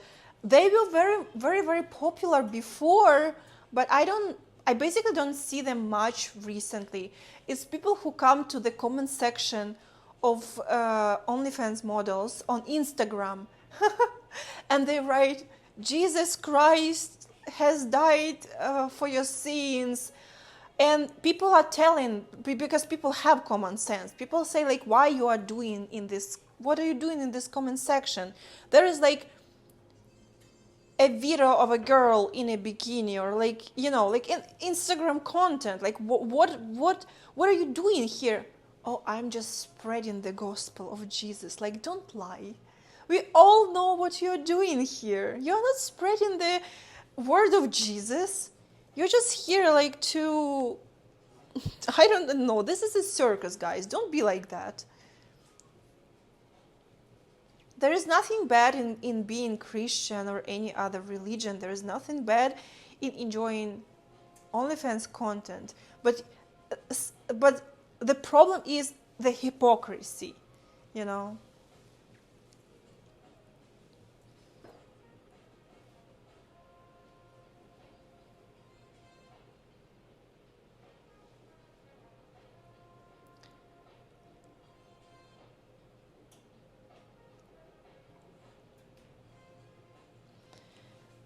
It's way more powerful than that. You write detailed prompts of what you want and it codes and designs it for you. It renders your scenes and actions as many times as you want it till you're satisfied.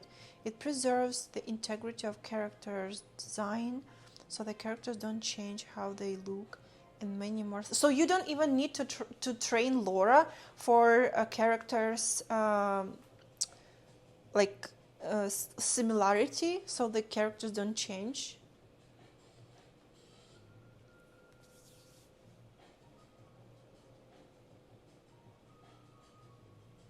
No, that's fine. Like, I understand that you're asking the question, but you said that you're too Christian for OnlyFans. Like, I am the OnlyFans model.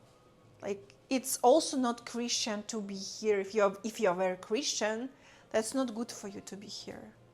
You should probably pray and work on your weaknesses, like listen to what Jesus says to you. Jesus probably knocks into your heart and wants you to think about like how you control your desires.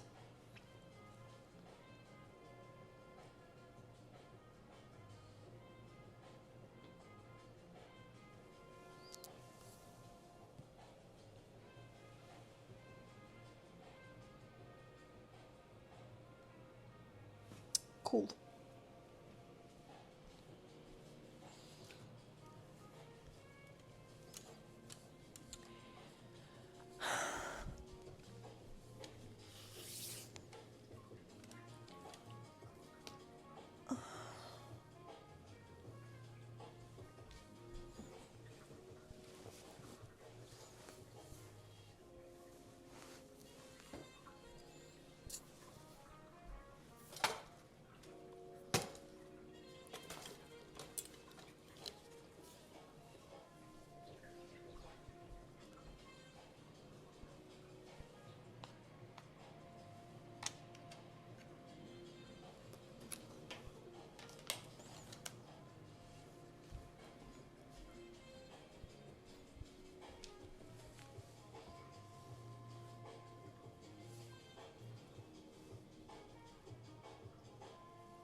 Oh, we are discussing AI because I'm working on my visual novel, like little 2D games that people, where you just have backgrounds and sprites, and basically it's an interactive book. So I'm working on one, and we are just discussing because I had two artists. I had a big amount of work done, but then war started, and I had to abandon everything. So we are discussing that you can build a visual novel with the help of AI, and we're discussing the tools for that. And I'm just sharing my experience that I am using ChatGPT to learn how to code, but it's still like I face with difficulties, like I don't even know how to explain what I want from ChatGPT or something like that.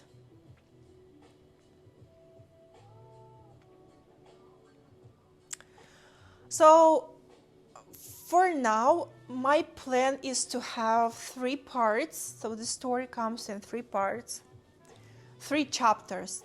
These chapters are big. I think that every chapter will be a separate game. I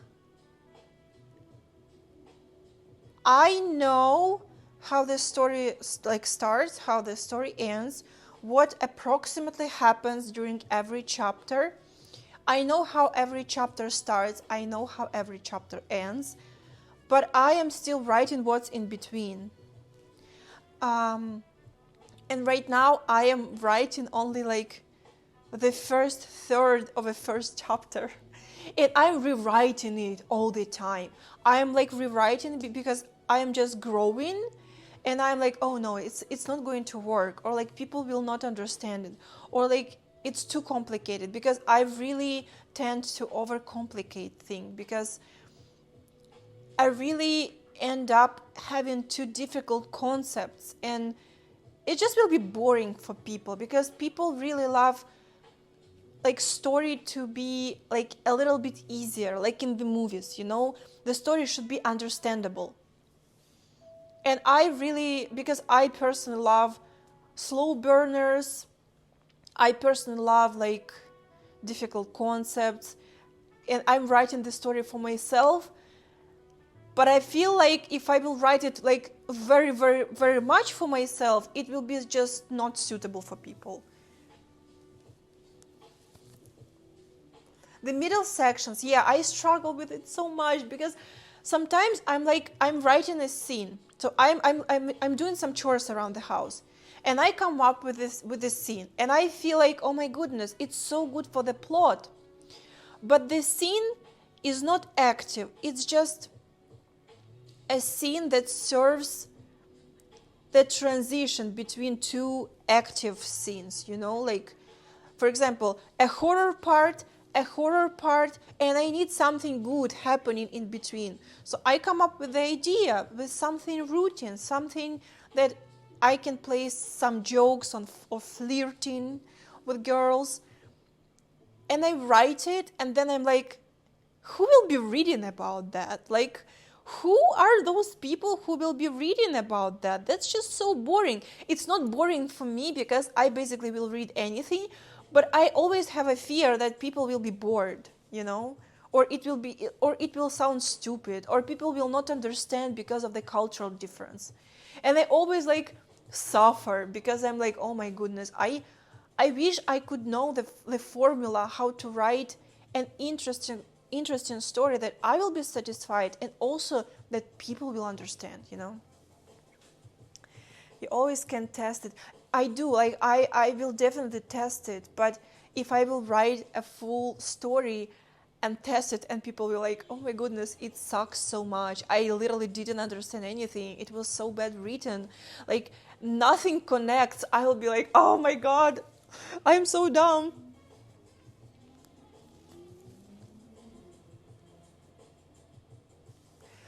You can follow me on my OnlyFans, and I will say you whatever you want. Okay, let me grab some drink because I need to hydrate.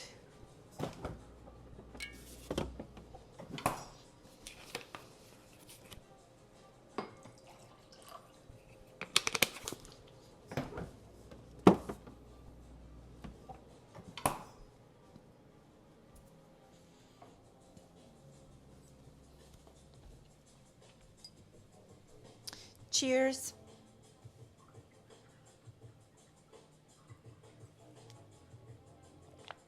It's true.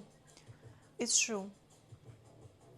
And also, of course, when I will firstly release the game, it will be only a small part of it, just the beginning, and it will be a demo version, so it will be free, so people can just test it out. However, I don't know what part of a game should be demo. It should be some part where something already starts to happen, right? Because the story that I'm writing, it's starting pretty much slow. Because this is just how this story is. I feel like this story is writing itself, honestly.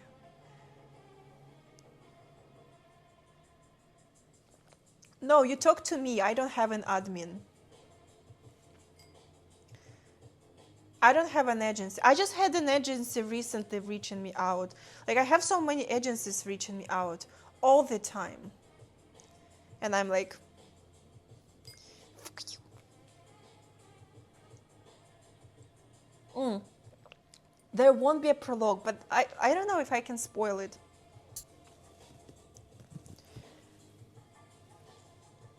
There will be not be a prologue because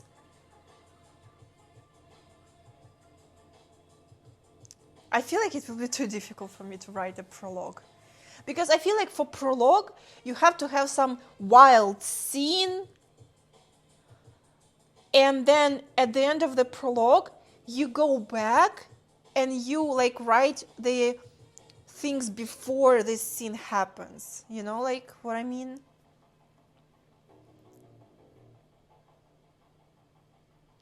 When you feel that the story writes itself, it's a sign that you're doing a good job. Really? Do you think so?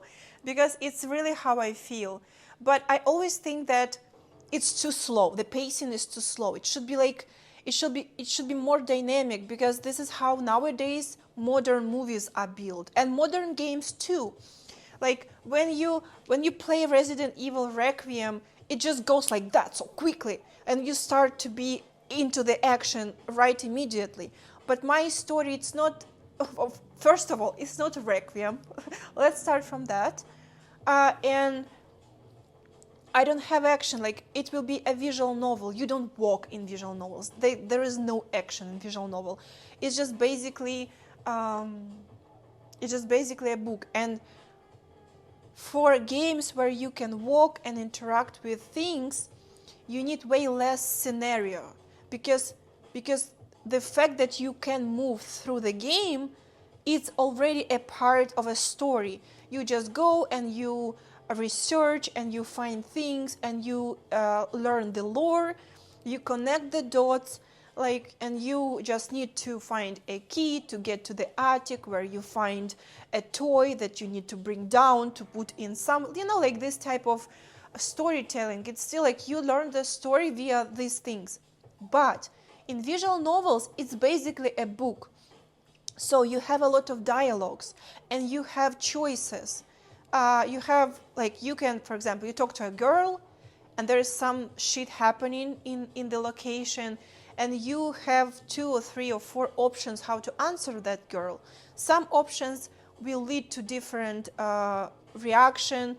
Some options just give you the option to answer how you would answer, because they will not lead to different outcome. They just give you the experience that you answer to the girl how you personally would answer. Because some people are more aggressive, some people are more like soft. So, I played I played visual novels, and I don't like when I don't have an option to answer in the way I would answer, So, and some choices will lead to a very different outcomes, and there will be branching, and you need to do everything, and it should look smart together. Because I hate when there are like holes in the plot, where some things are not logical, where like an author forgot to wrote logical explanation how this character happened to do these things while these events were happening. You know what I mean?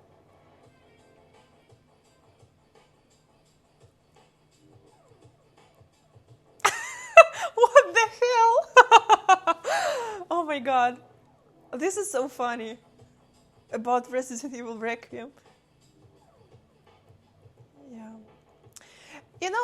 I want to tell you that it's so easy for you guys to tell me, oh, you don't need to conform to what is popular right now.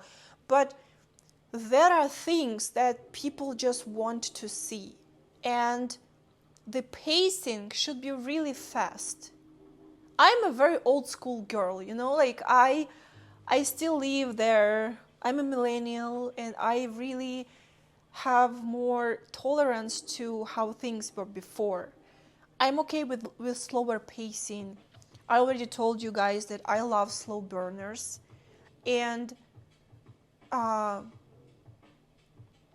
attention span is not like not like a new generation, like I can watch long formats. I can watch 3 hours video, like I'm not just scrolling for like, for forever 3 seconds video. So when I'm writing, and I already told you that my story is basically writing itself. Just some things that they just feel right, They just like, I feel like they must be there, That's why I write it in more like slower pace. But I have a feeling that modern audience can potentially find it really too slow, and they might have a negative experience just because the story might be good, but the pacing was too slow for them, and people will have negative experience. So when I'm trying to do something for the modern audience, I'm trying, to make their experience nice. But at the same time, simultaneously, I want to make my own game how I want to make it, and write story how I want to make it, It's really difficult. I feel so discouraged very often.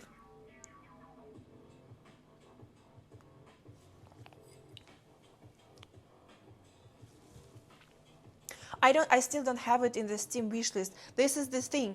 To add it to a Steam, I need to get my permanent residency first. You know, there are so many things that I need to do, that I need my permanent residency for. I agree with you, like don't tell but show. It works in movies, but in visual novel you kind of have very limited amount of tools. If I would have a big team, if a big company would accept me, but again, why would a big company accept me? I didn't do a product yet.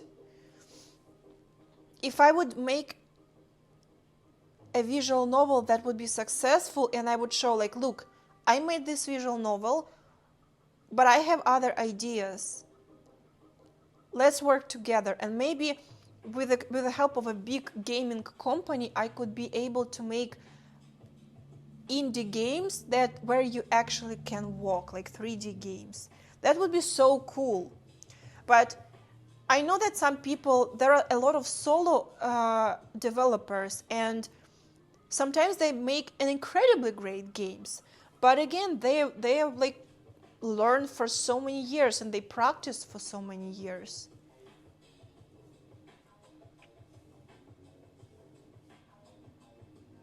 Героям слава.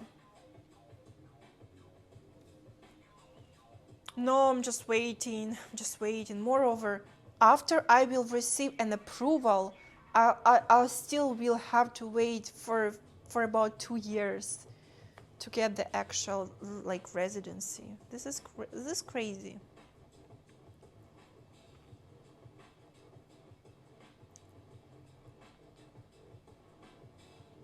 This is the way I am doing it. Like the horror parts, of course, they are like way faster than the slow parts. And my original idea was to take a Western audience person and to place the Western audience person, a person who has never been to Ukraine, who doesn't know like what a Ukrainian village is. Just a second, I need to bring my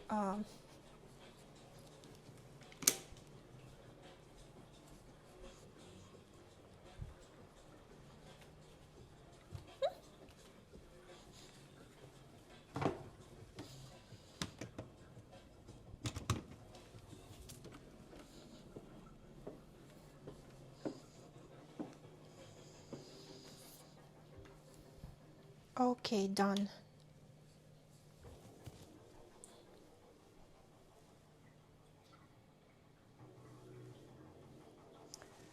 So yeah, the original idea was to take a Western person with without any experience of being in Eastern European countries, such as Ukraine, for example, or any other Eastern European countries, and to place the Western person in Ukrainian village.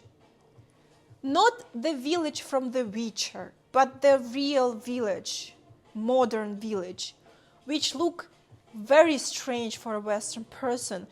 Not that cool as in Witcher, because in Witcher, you know, like you have this fantasy cool buildings, and it's really like a fantasy game. Or for example, in Resident Evil,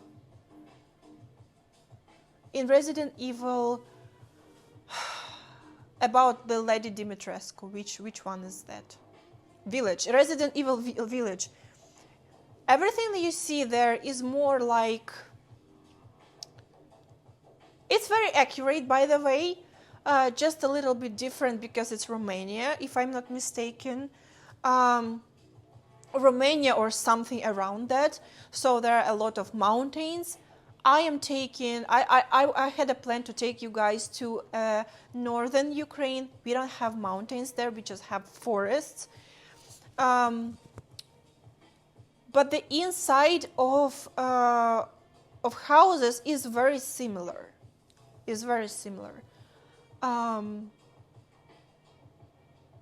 So I think that Resident Evil village is inside of the buildings is the closest to Ukrainian village, because Ukrainian village houses will be very poor, but they will be, in majority of cases, people actually clean their houses. It's not like ruined as in the village, you know. So my idea was to take the Western audience to Ukrainian village and to slowly drag them into the events that are unraveling in the village. And at the end of the day, I wanted to make the plot in the way that a player cannot leave anymore, cannot leave the village, I mean. And very strange events are happening, and they are way bigger than a regular person. They're just like so kind of cosmic, Lovecraftian cosmic. So I really loved, because I love Lovecraftian myths. I love Lovecraft. I love his novels. I'm a big fan. So I wanted to make this kind of mix, but at the same time, I wanted to mix it with Ukrainian village reality.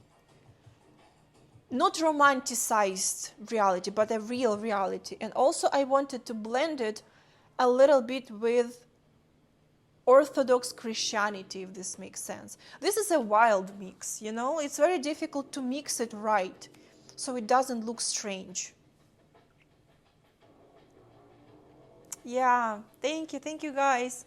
Yeah, for those who don't know, I was, like, before the war started, I was able to film some videos in the village that originally inspired my game. So, just a second, guys. I really need to pee. Oh. I never played Metro. I never played it. I really need to pee. Don't go anywhere.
I'm going to show you something, guys. I already showed it many months ago, but I'll show it to you anyway.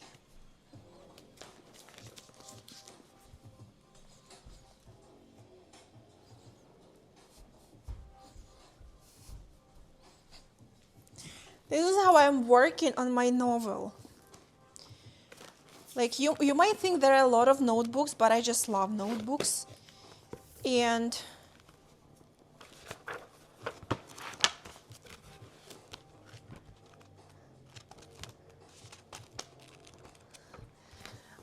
I literally work on it.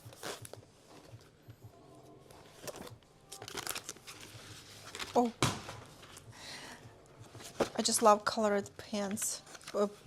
Pens. Pen. Like the thing that you're writing with.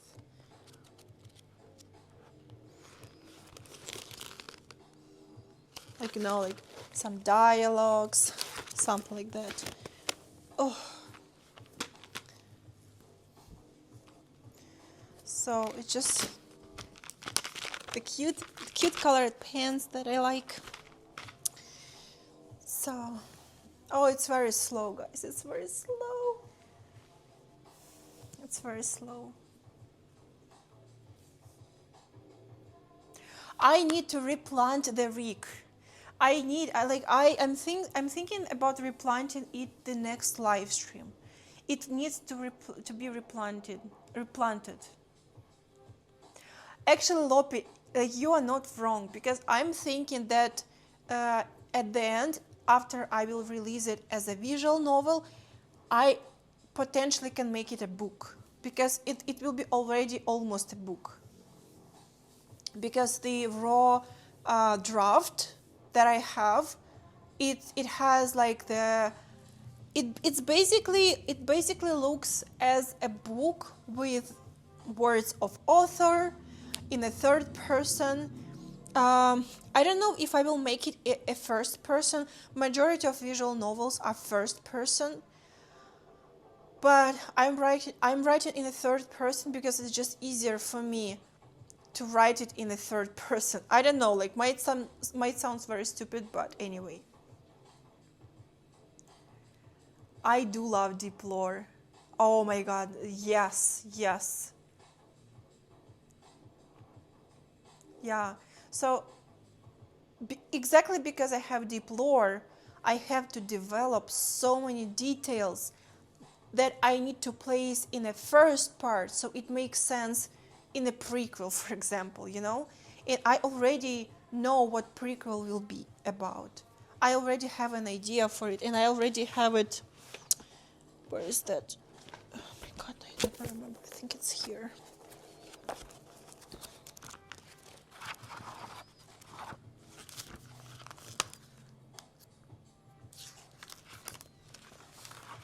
So this is already the prequel.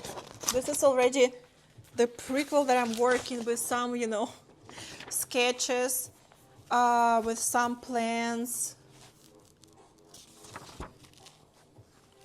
with a map. So I'm already working on a prequel.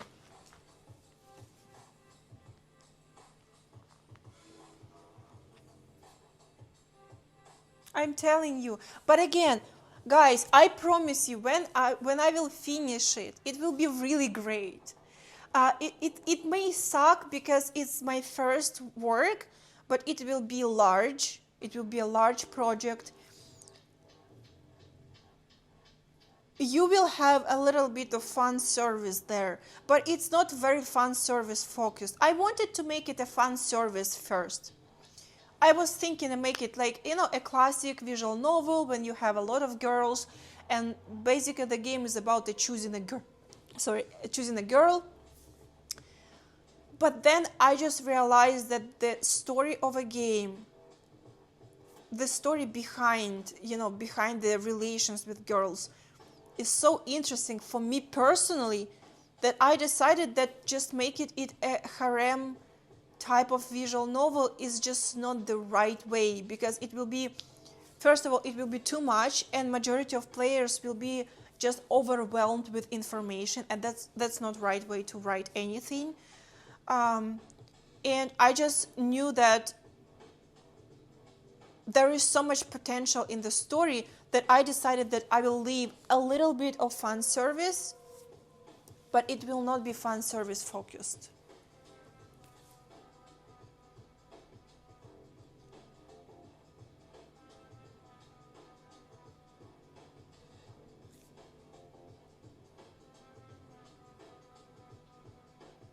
And I do love a deep lore. Oh my god, I love deep lore. I have this story that I'm working on, this first visual novel made of 3 chapters. This will be the first project. From it, there will be one prequel about one girl, about one character. Second, it will be a sequel about the main character that you guys will be playing for. There will be potentially one more sequel about one girl from this main story too. Then from like let's say first prequel will be about brunette girl, and the sequel will be about blonde girl. So the blonde girl, her story will evolve into one more story, but without her already. And that story will evolve into another story. So already like 5 stories. And beside that, there are already a few very, very raw stories.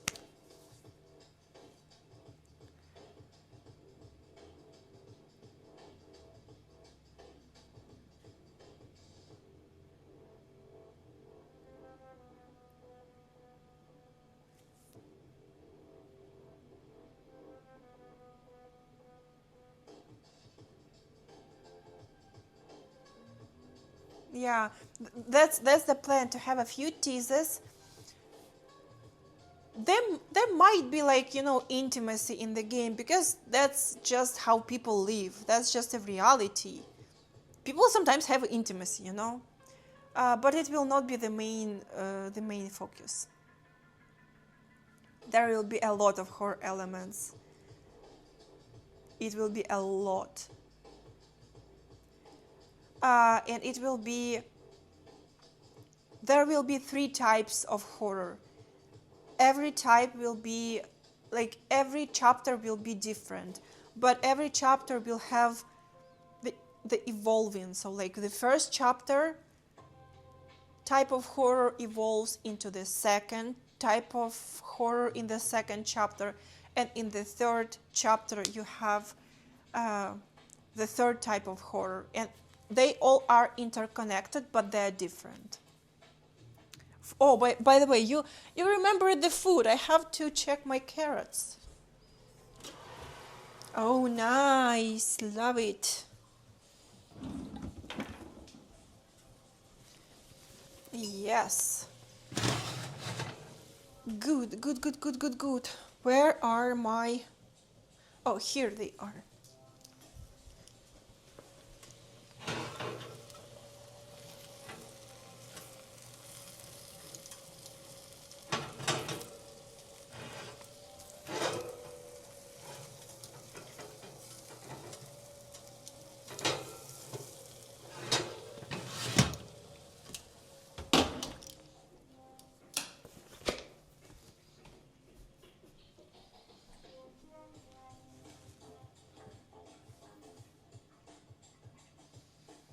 No, it's not closer to Resident Evil or Silent Hill.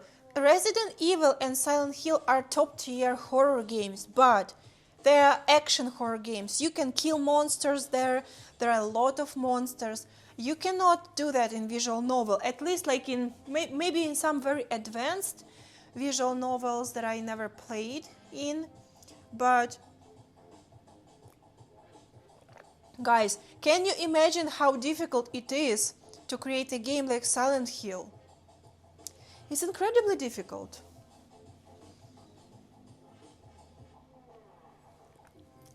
I was talking with someone, and I heard the opinion that people will love some platformer with, like, after the novel, people would love some game that will be focused more on killing monsters in the same setting. But I don't know. I don't know how to do it. My story is not supposed to have a lot of monsters. No, it's biological and psychological.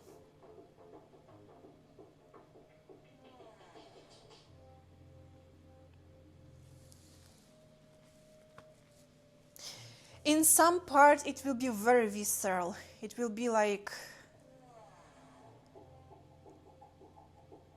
I like this idea. It will be very visceral.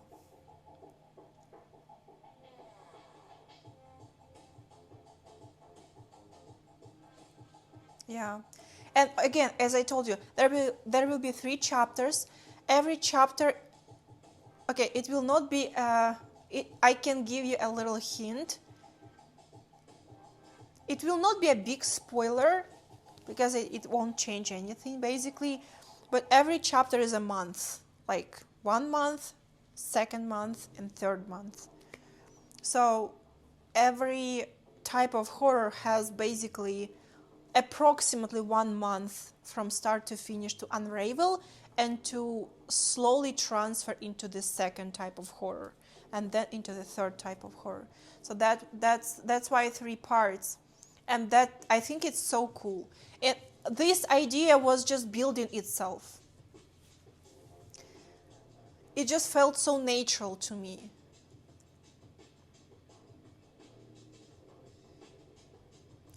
You should try the When They Cry series. I know. Like I know about that game. I never played it, but I know. I was listening to YouTube video about it, so I definitely need to try it.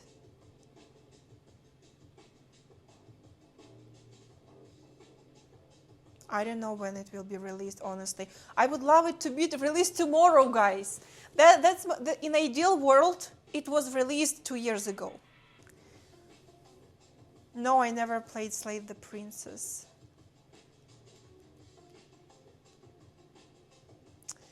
But yeah, this is the basically visual novels is like you say, When They Cry. It's just a long story. You do a lot of reading. I know that many people will not enjoy reading. And if I would have skills or like a big company that would just, have a team to, maybe not a big company, maybe, like people who would be really passionate to create a project and would have a really good skills, which is impossible because people with good skills, they are already working there somewhere. And also, like, I don't have money for a big project. I'm funding it from my own pocket. So it would be cool to have a game where you can walk and like talk to NPCs and do all these things. Remember, I played the game Misside. It was a cool game. It would be cool to have a game like that. But it's very difficult. It's a very high tier game.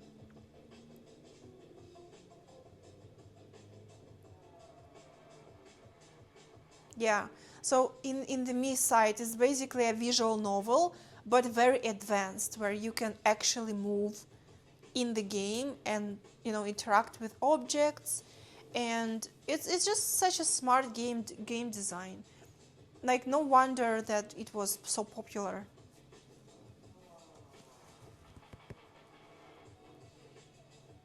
You know what else? Like, for example, right now I'm more focused on writing the main true route, because in visual novels there are usually choices that lead to different paths, different routes, and every route has different ending. So right now the goal is to finish the main route that is canonic, and then after I finish the canonical route, I will start to work on branching. And the problem is that primarily I have the idea for the main route only, but I will have branching. I will add them later. I have no idea what do I put there. I have no idea what other endings I would love to have, honestly.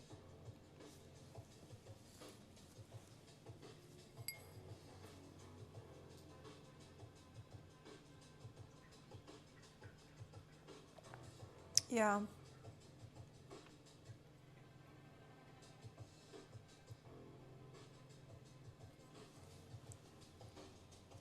Thank you so much. Thank you.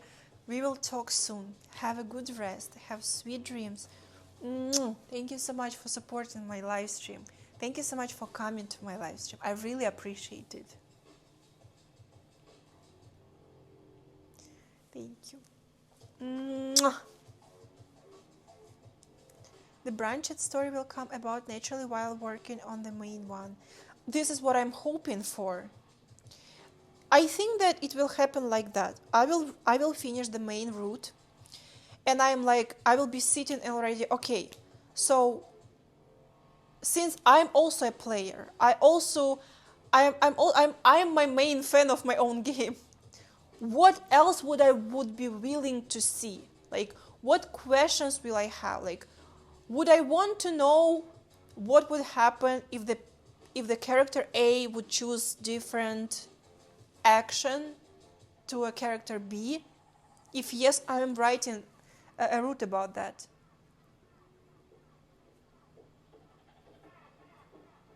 Oh my god, yes. I have no idea how I'm going to do that. At this moment, I feel like this story will never see the release at all. Like, because when I'm thinking about like finishing scenario, the main route, then creating branches, then polishing the scenario, and maybe redoing it into the first person like type of novel, because I don't even know if people will enjoy playing the third person. I mean, like, you know what I mean. I'm not talking about 3D game. I'm talking about visual novel. But, there is like first person POV, I woke up and I saw a sky. Or a third person, he woke up and he saw a sky. So I write at this moment, he woke up and he saw a sky. Because for me it's more natural. Because majority of books I've read, they were in third person. So this is just what I naturally do. Maybe when I will finish the main route, and maybe when I will finish the branching, I will need to redo everything in the first person. Maybe for people it will be a little bit unusual to play from like third person, like he woke up, he saw a sky, he drank coffee, blah blah blah. Maybe it will be really difficult. So I will need to maybe to redo it, and then I will need to like make the raw draft into something really, into a good draft, into a good scenario. Fix all the mistakes, maybe fix some scenes, to polish it. And then I will need to, simultaneously, I will need to create all of the backgrounds and all of the characters for every scene. And also, in ideal world, it would be great to have it animated. And then I will need to work on sound design to create sounds. So there will be dogs barking in the distance, and the wind howling, and the rain. And maybe I really want, because the first part of the game will be in summer, I want this sound of a midday heat where, where it's so hot and you hear the sound of insects. But the flies or bees or something like that. This really, really heat where nothing moves, very hot, and there are sound of insects. And also there should be sound of evening insects. And also there should, because it's a village, there will be definitely cows in the distance. There should be something like that. And also simultaneously there should be like background music, but not music, more like soundscape, more like not an active music. There should be no, like, you hear music right now. It should not be like that. It should be more like soundscape, almost non-active music, more like, I don't even know how to describe it the other way. And simultaneously, when I have everything, I would love to animate blinking in characters at least. I know that you can animate mouths too, but I heard that it's very difficult. So I don't know. And also, there should be a beautiful look of the visual novel. The window where the text will be should be really like cute and pretty, and the icon with the character should be also pretty. And then it comes, like, there comes coding, and then only it will be a demo version that people will be testing. So much work.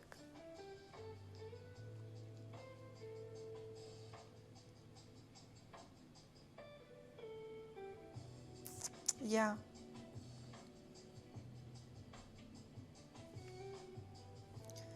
Maybe. I think it will happen like that. Unfortunately, I feel like I will finish it in 20 years,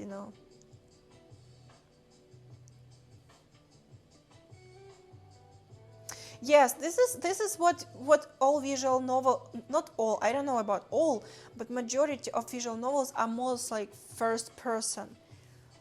But by some reason, it's so inconvenient for me to write in first person. I don't know why.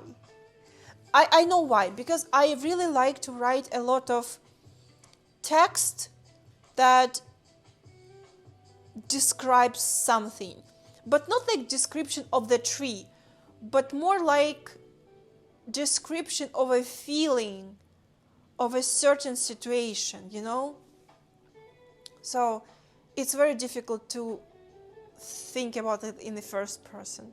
But maybe I will really come to the moment where I will need to redo that to a first person POV. Yeah.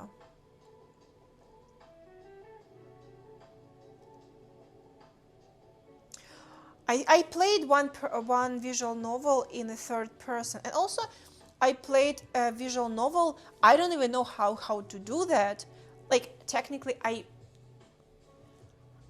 understand how to do that, but I don't know. When a visual novel comes from different perspectives. So, for example, like in Resident Evil Requiem, like you play for Grace, and then you play like Leon. Then again you play as a Grace. Then you play as a Leon. Then you play as a I forgot how the little girl's name. Ellie? I don't remember. The small girl POV, and then you again play as Grace. So some people really manage to create visual novels with POV of like 5 people. I have no idea how they do it. This is such a big skill.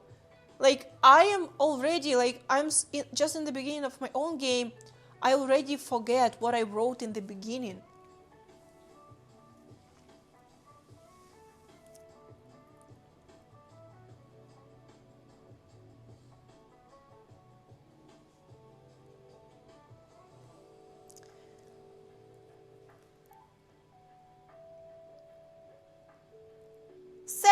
People, oh my god, this is crazy.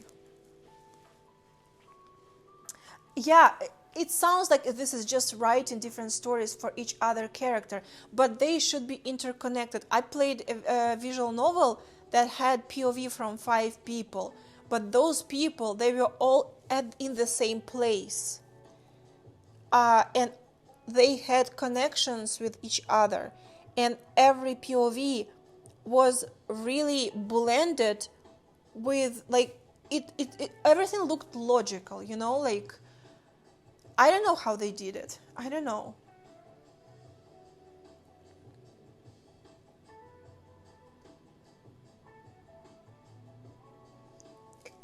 When I was like thinking about, oh my god, I played visual novels, okay? I played visual novels, And when I started to have thoughts about my visual novel, it was in 2021. The first thoughts started to appear in 2021, and the final idea came in the beginning of 2022. Oh, I must do a visual novel, you know. And like, I remember I was thinking like, oh my god, this is just not difficult at all. Like, you just draw like few backgrounds, and you just place characters, and you just write the dialogue, and that's pretty much it. How wrong I was. Oh my god, guys.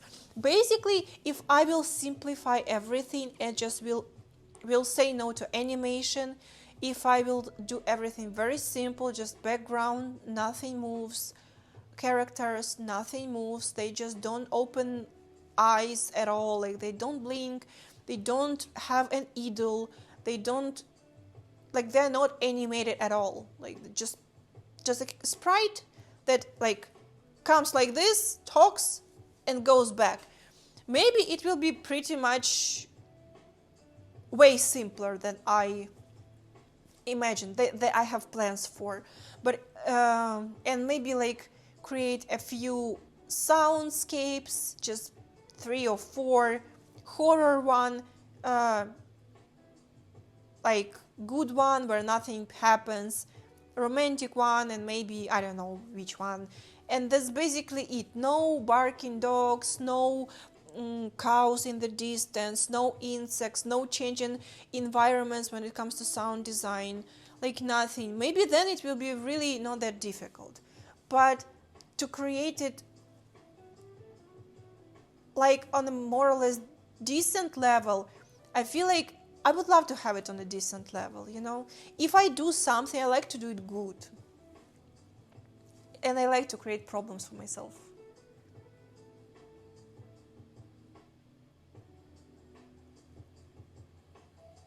Oh, true. I'm telling it to myself every day.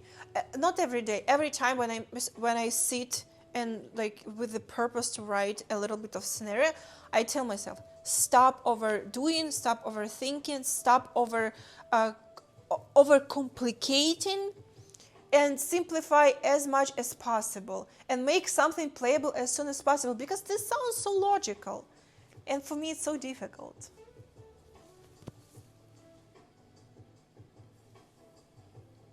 This is what I'm doing. I'm making sure that the story works. This is what I'm focused right now. But simultaneously, I try to learn new skills. So if I'm not doing it myself, at least I know how to explain it to people when I will be like delegating it, you know?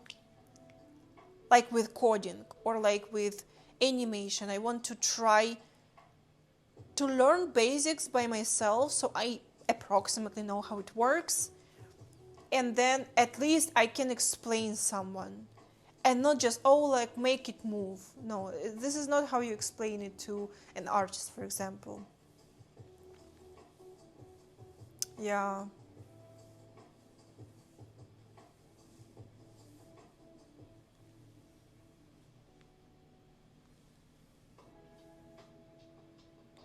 Yeah, but you know what I'm doing right now? Not right now, because right now my computer is, I sent it to be fixed because it's not working. And they are changing power supply, as you guys told me. But before I sent my computer to repair, I'm doing computer game, additional one. I'm actually doing it, so I'm coding it. So I just generated simple backgrounds. I just generated simple characters, just whatever. And I'm just trying how the code works. So I'm not practicing on my visual novel, that the original idea that I'm working on. I just like created this quasi project. Just basically, I generated few backgrounds, and I generated few characters like kids, and they're just having like some horror thing happening, and I'm just like learning how to make character appear, and how to place it on a background, and how to make the character idle a little bit, and how to code the text, and how to make the background shake a little bit.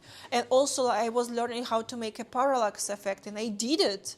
I had one scene in this quasi game that I had two kids sitting on a bed and discussing horror thing that was happening before, and I had a parallax effect when camera is moving, and I had background all in layers, and they were just moving separately, and it looked so cinematic. And also I learned how to do the bubble text. Instead of the text in the lower part of the screen, in majority of visual novels you have the text in the screen, and part of this quasi project is just text on the screen. But because that scene with two kids sitting in bed, it was like not the first POV when you as a player looking at kids and talking to them, but they were like two of them sitting in the distance on this bed, and I was thinking that it would be cool to give them the bubble speech, because they are not talking to me. I am just a viewer. I am not there in the room. And I successfully made the bubble speech, and it was not that difficult. I spent 2 days on it. 2 days.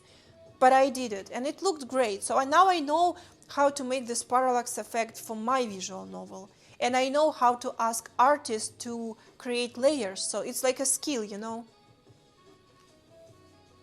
Yeah, you're right. This is my way to get familiarized with the process. I'm just like learning different skills. And yeah, you're right. Yeah, also I played with Unreal Engine. I was trying to recreate my childhood house, and I was just so pissed because ChatGPT was just like walking me in circles. And basically what I did, I created the plan of a house. So I created walls, I created windows, I created like basically walls, windows, doorways, exactly as in my like childhood house. And then I needed, I forgot how you call it. Oh, there is a name for it, where this is the process that removes the obstacle so you can walk through the doorways and windows. You have to remove something. I was doing it for 3 days, and I was not able to do it. And also I was not able to paint the walls in a separate materials. By some reason it was painting the whole block of a wall from all the sides in this material and stretching it, and it looked bad. So I just collision, yeah, you're right. So I was like, no clip, I don't know what was that. So I was doing the doorways with Boolean effect and doorways and windows. And at some point I had to change these walls and like these objects that I created with Boolean. I had to change it to something else so I can put a material on it. And it didn't work for me. And I was just talking with ChatGPT for fucking forever, and I was not able to succeed. And then because I changed the doorway, all the objects which were my walls, from Boolean to something, I couldn't walk through the doorways and windows anymore, and I had to fix that. And like, you know, I just really need a good like a good teacher that will be sitting and like, oh, now you click this and this works like that, so every time when you do this, you do this, you know. I really need something like tutoring. But again, I would love to have like a voice-over actress tutoring. I would love to have, in general, acting tutoring, like acting school. I would love to learn Unreal Engine. Unreal Engine is so fucking fascinating to me. I know that it would be like so interesting for me to do things in Unreal Engine or Blender or something like that. Creating games is something like so cool. I really like, I am very envying in the best way possible to people who are game developers who have skills to develop their games by themselves. This is so cool. I know. I know. Yeah, this is what I'm learning coding in. I'm learning how to code in RenPy. So basically, it's not a code, it's a code.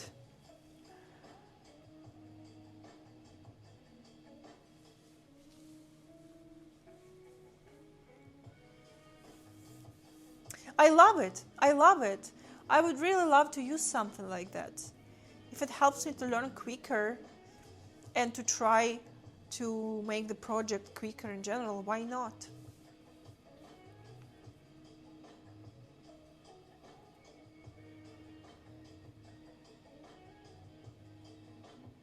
Oh yeah, also I was trying to learn spaghetti coding.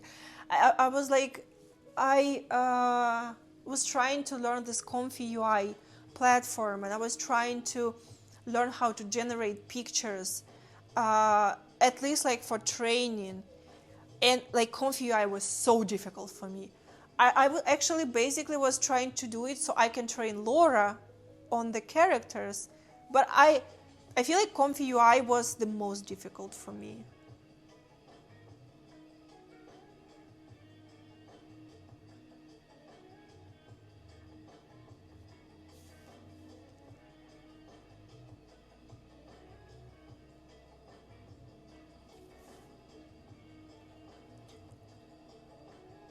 Oh, that would be so like, oh my god, game development, right?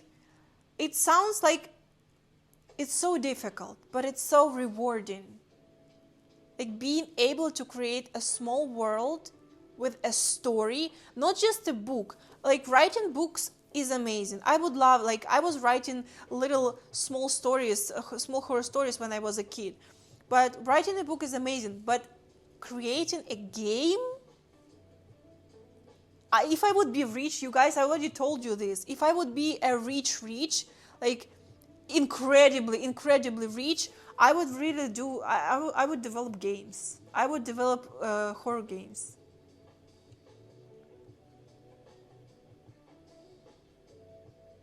I wasn't trained, I was trying to learn how to do it. Like, don't think too good of me. Like, I didn't succeed at all. Okay, my carrots are almost ready. I will fluff it up and I'll have carrots for today. Whee! Nice. This is very good, very nice.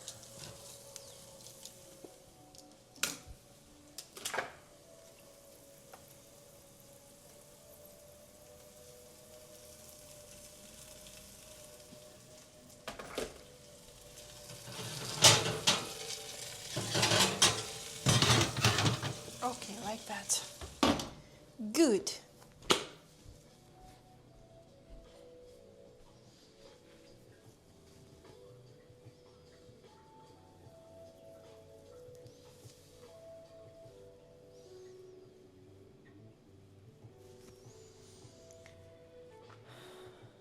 Yeah.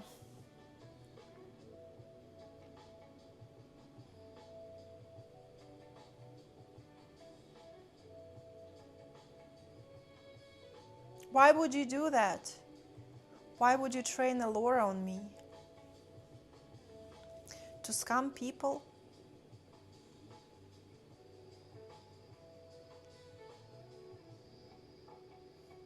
Cooking and coding should be a segment.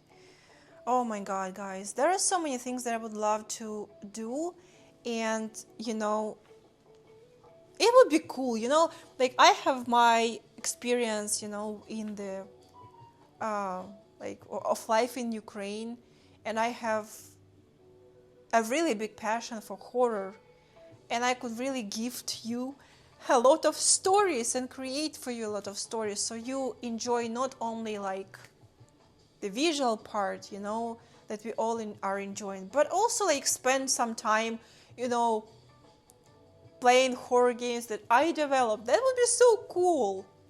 That would be really so cool.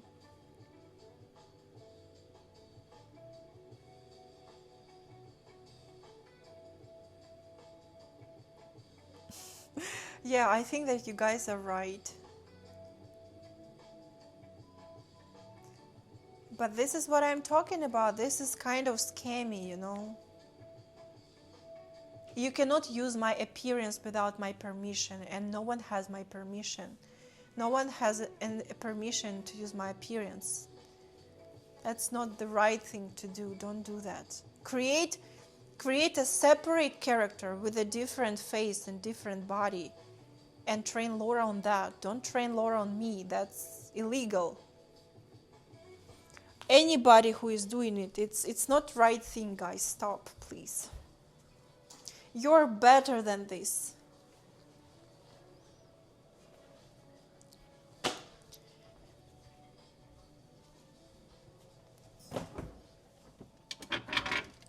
You're way better than this.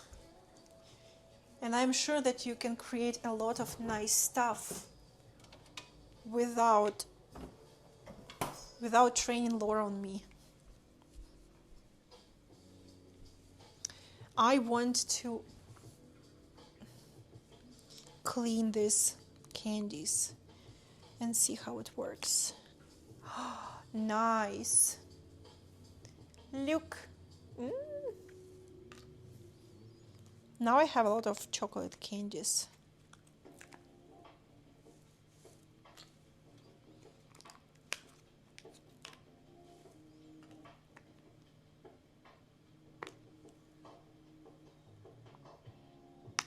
Yeah, that's true. That's also true. There are probably some scam pages with Laura's trained on me that are scamming other guys. Moreover, I bet that they're scamming guys, promising that I will come to them and will date with them, blah, blah, blah. Just send me money, my friend. So, like, guys, like, I am the first person who tell you, never believe anything you see on internet, okay? Never believe anything you see on internet. I don't give a shit. Don't even believe me. Like, don't believe anything. Make it a rule. Never trust anyone online. Never believe anything you see online. Everything is a bubble. People will scam you in no time. I will train Laura's on my pictures, will scam you, promising that fake me will come and date them. That's very dangerous. Don't believe anything you see on internet. Oh my god.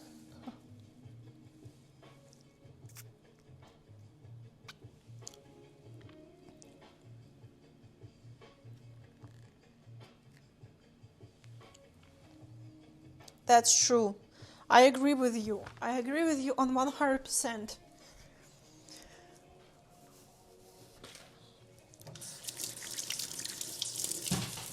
Oh no!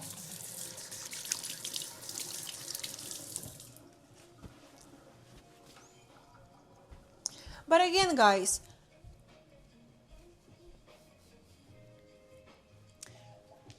if a person wants to be scammed, if a person wants to hear, like, this is actually the part of a conversation that I had before. You have to be your own master. You don't have, like, if you are a slave of your own desires or stupidity, you'll pay the consequence. There will be consequences for that, you know. And people who want to be scammed, people who are open to scam, they really are ready to believe anything. They just will believe anything. And they will fall for a scam like that. They don't have a critical thinking. If you tell them, if some scammer will tell them, oh yes, this is true me, send me money, I'll come to you, they will believe that. They are open to scam. They really want to believe that.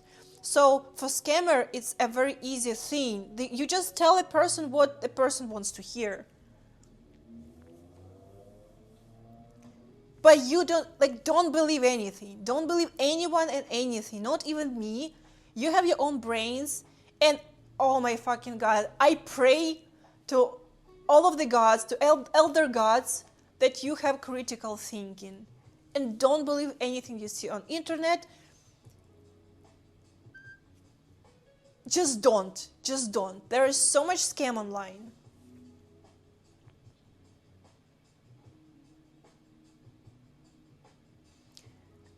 Yeah, because they're broke. Because they don't have money. Because they don't have money. There are no money in that part of the world. They're poor. They're broke. Moreover, if you are broke like that, you should not spend money on entertainment. There are so many things, like you should pay debts. You should in general avoid having debts if you are living there. You should not spend money on entertainment.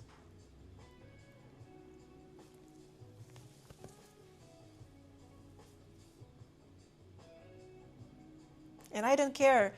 Those people will never talk to me. They're just they're talking to scammers. If they want to talk to scammers, well, good luck. Talk to a dude instead of me. What can I do about this?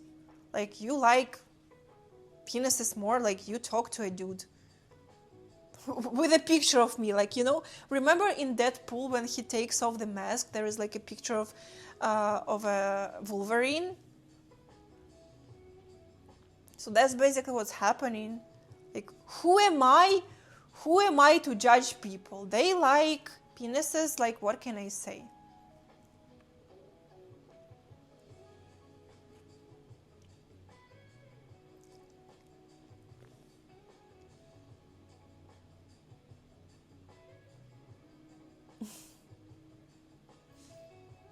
No, I think it was Ryan Reynolds, it was Deadpool, Ryan Reynolds with a picture of Hugh Jackman, right?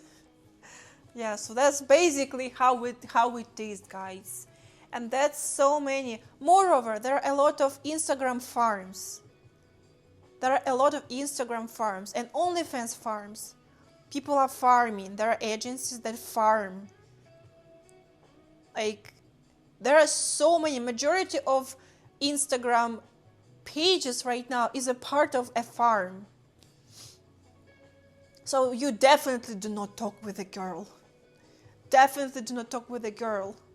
There are very few of girls who are really actually talk by themselves. There are girls that are big enough, for example, probably they cannot talk by themselves if it's a super duper famous, all over the world, super celebrity. Probably, yeah, she cannot probably reply to anybody physically.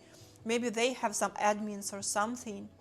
But majority of smaller accounts, it's Instagram farms. It's an agency that has these millions of accounts, and they just farm views, and they just farm followers all over around, because agency doesn't care, because they have hundreds of girls.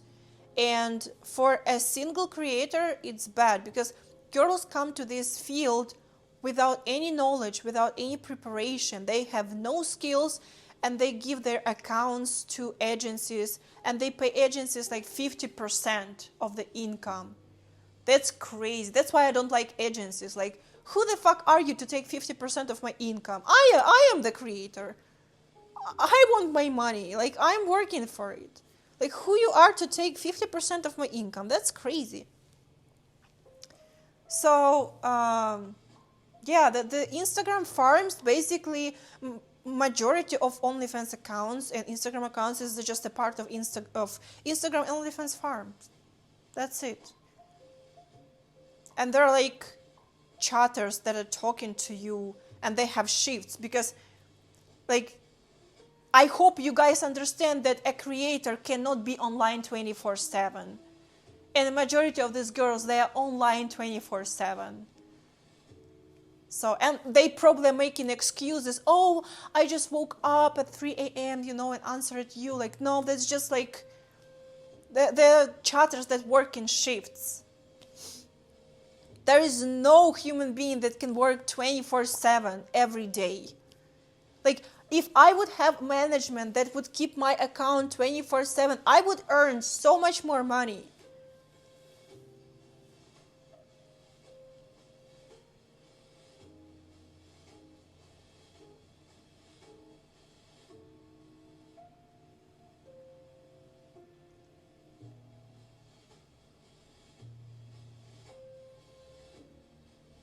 Yeah, 50%.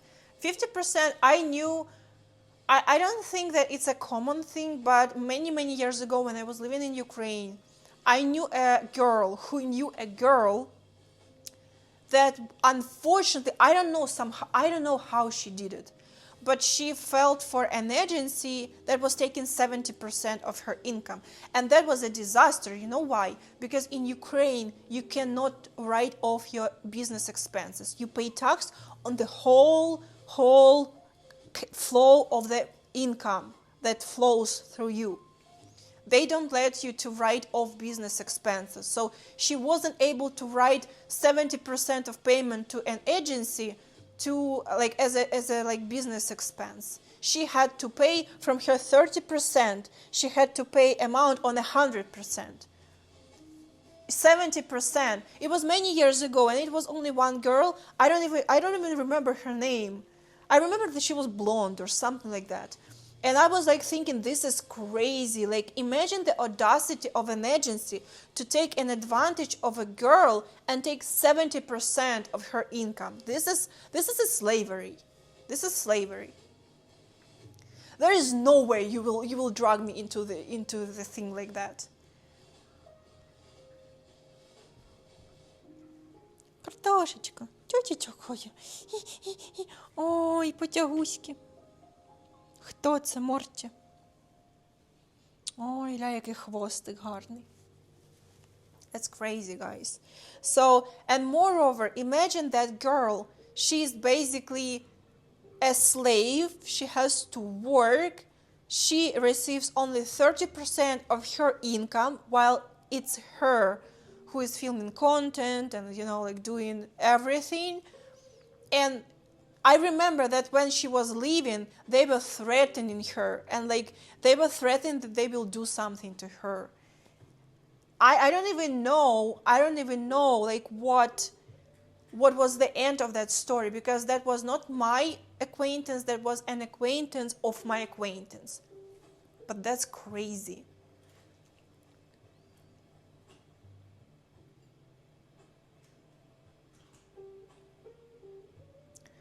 So, I don't know. But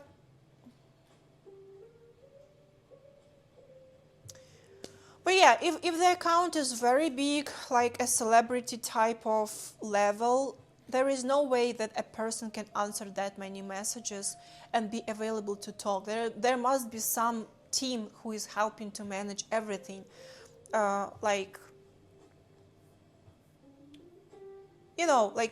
Like people who say that they make millions of money, there is no way that they can answer messages by themselves. Maybe a portion of messages, yes, but the whole messages, no, I don't think so.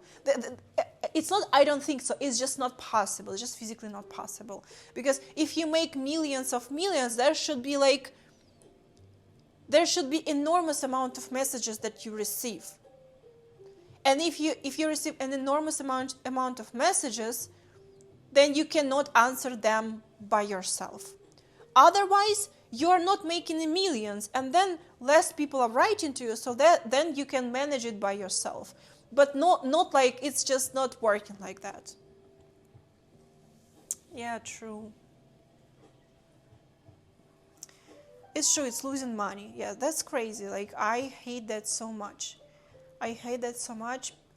I would love at some point some kind of maybe AI assistance, but it's not possible right now. There is no tool like that.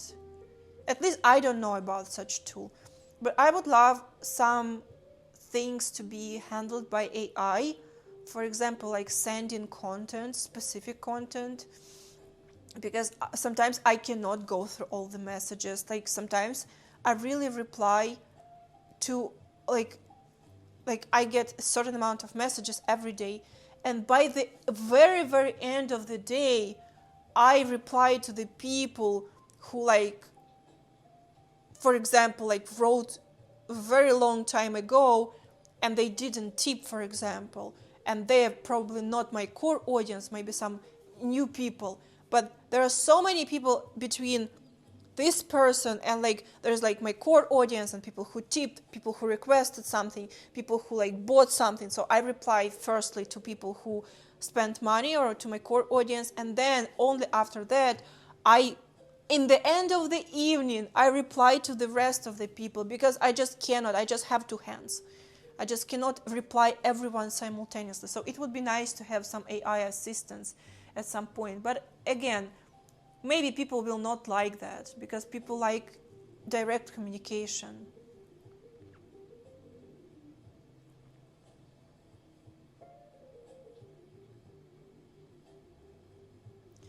Honestly, I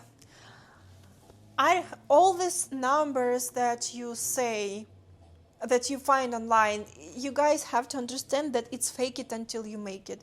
You start to say, oh, I made trillion of million of dollars, and because people are talking about that, you start to make trillions of millions of dollars. Like, I don't know who this is. I don't know, is this a creator? But this is what I'm talking about. You, like, did you listen to me? Don't believe everything you hear on the internet. No one sells food pics for 1 million. Like, it's like, use your critical thinking. That's not how it works. It's just rage bait and, like, how do you call it? Like info noise. It's info noise. Like it's created for making you talk about that, so more people learn about that, and more people follow, so they earn more. No one is selling food pics for 1 million. Like,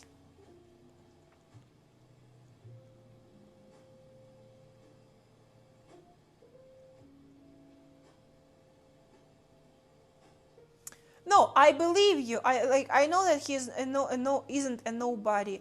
I mean, like, no one is paying a 1 million for food pics. It's just like when you have a network of people, you just agree, oh, let's play this. It's just a little cinematic thing that you guys get to see as an audience. They play it for you. It's just the way how they make people talk about them. And you see immediately in the chat, everyone is like, oh my God, who would pay so money for food pictures? This is how it works. They use it in politics all the time. They make you talk about things. Often it's in negative connotation, because people with common sense, they will be like, oh, I would never pay $1 million for food pictures. Like, I will, like, because it's like, it's a logical reaction. Like, you react like that, like, oh my God, I would never do that. And other people, like, also, I would never do that too. Who are those dumb people who paid it? That's a discussion. Yeah, that's an act. And, like, I don't complain about that because I know how it works. So I just accept it. Every time when I see a very loud titles like, oh my God, I made so much money that I can buy a moon, I know that this is info noise. I know this is a part of a job, and this is a good marketing. I respect a good marketing. And it doesn't mean that you must not follow this creator. No, this is just a part of a job. Just accept it and respect it to some extent, but just don't believe it. Don't believe these big numbers, guys. It's not real. It's not real. It's just a way, like, by the way, candies. It's just a way to make people talk, and that's it. That's good. It's a marketing.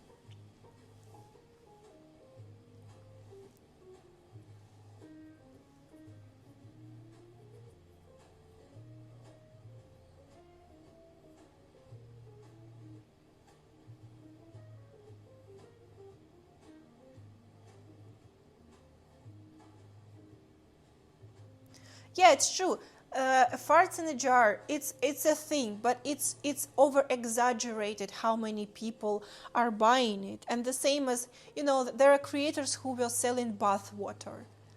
And even the hugest creator, like ginormous creator with ginormous audience, ginormous popularity, they don't sell a lot of it. It's just like a couple of people who bought it. Okay, maybe 100 people who bought it, maybe 200 people who bought it. But if you have like gazillions of people who are following you, what is 200 of people? It's nothing. And this story is over exaggerated because people like to talk about it. It's actually a very good, smart marketing. This is how you should advertise yourself. I respect it so much. I don't have balls to advertise myself like that because I am just dumb. But I absolutely respect creators who do that, who come up with this idea, or like a beer that is made from the yeast of a vagina. This is brilliant. Like, I have insane amount of respect like for a person who created this genius idea. And I was watching the interview of this particular creator, but she herself told that there were not many beer bottles which will sell. That was just like for a loud title. It was just like so people can discuss it and articles will be written about that, That's the only reason. The reason is not to make money off that beer. The reason is to make people talk. And when you make people talk, then you succeed.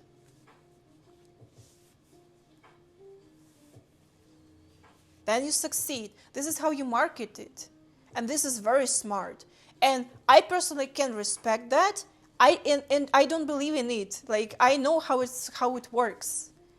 I have a critical thinking. I know that everything is an act. Everything is like they show you what you want to see because people love like how do you call it, bread and amusement, bread and entertainment. So they're giving you an entertainment, and you can enjoy entertainment without believing in it.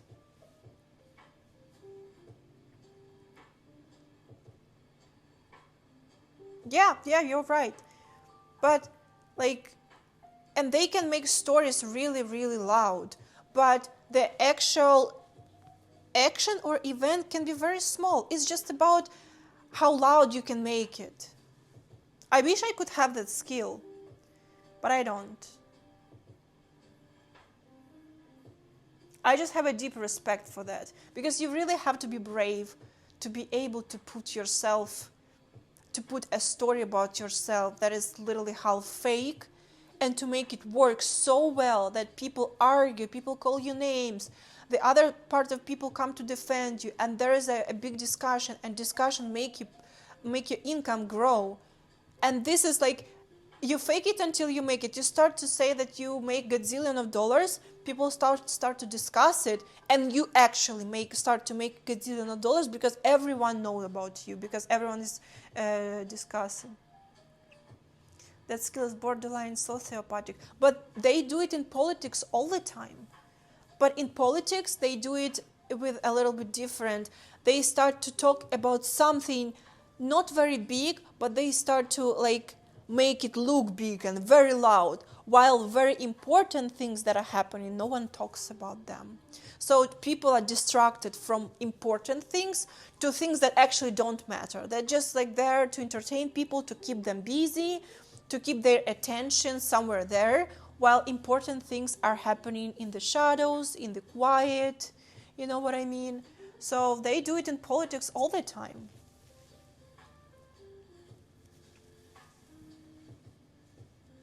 Many politicians are sociopathic. Yeah.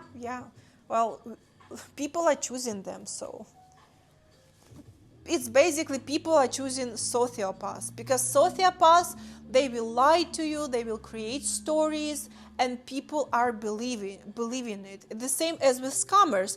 People want to believe that there is like this girl who is like of enormous proportions, and she's like there so perfect, and of course she wants to come and visit you and date you. Just just send her money. And people believe it. The same they believe in politicians. Yeah.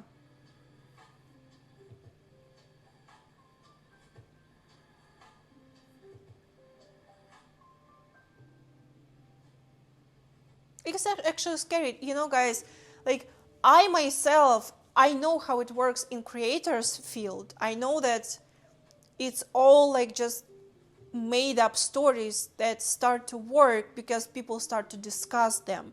It's like self-made, how do you call it? Like self-made prophecy? Maybe no. But I mean, it's really genius. You create a fake story, people start to argue about it, their discussion grows so big because people love to argue. People love to prove that someone is wrong. This is their favorite thing to do. That's why I never take part in discussions. I never write comments. I never write bad comments. But this popularity, it thrives on bad comments. The more bad comments, the more bad comments. And like at the end of the day, you have a huge discussion. And boom, you have super duper famous. And you just end up earning those millions that you were lying about, but now you actually are making them. This is so smart, guys. This is so smart.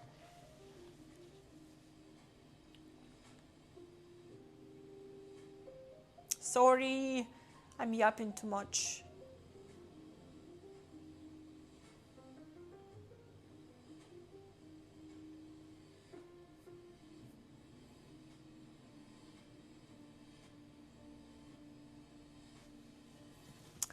Yeah, I remember someone sent me the AI story scam that like the AI girl turned out to be a dude. I don't remember. Someone sent me this like recently.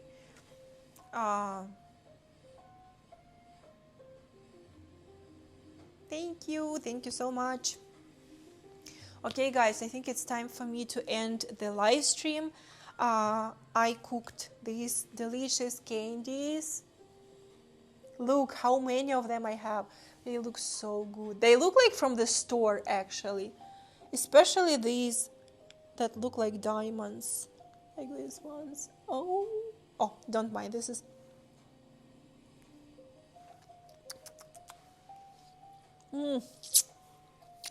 I love it. I need to buy new silicone forms. Maybe for chocolate bars, you know. Thank you, I appreciate it.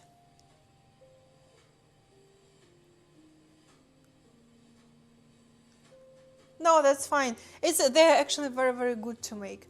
By the way, do you remember the guys that I was cooking the chocolate mousse? And I told you, oh guys, you must try it out. It's so delicious. So I like waited the time and I ate it like in a few hours, and it wasn't that good. It was great. It was very yummy, but I probably won't cook it again. So I'm taking my words back, because when I tried it for the first time, like just a little bit of it, it tasted so amazing, but by some reason I feel like it tasted too bitter because of the chocolate or cocoa, I don't remember. But yeah, like I remember I was advertising that chocolate mousse for so like for the whole live stream. I was like, oh my god, you should try to cook it. But maybe you should try to decide it for yourself. But I think it was just okay, you know. Okay, guys, thank you so much for talking to me. Thank you so much for cooking with me, for discussing. It was a really great discussion. I wish you to have a really great rest of your days. Please never trust anyone and never believe anything online. And please always cherish and grow your critical thinking. I believe in you. And I will see you in the next live stream. Thank you so much for all the amazing advices about AI. By the way, I really will try to not forget and check it out. And I hope that we will continue having these amazing discussions the next live stream. Next live stream, it will be probably something like cooking, And the live stream after that one, I probably will have already my computer back. So who knows, maybe I will be able to play Resident Evil, you know, that would be cool. I think that next Wednesday, I think it will be like cooking, and then next Wednesday, it might be already gaming. So yeah, bye everyone. Thank you very much for coming to my live stream, and I'll see you in the next video. Mwah! Mwah!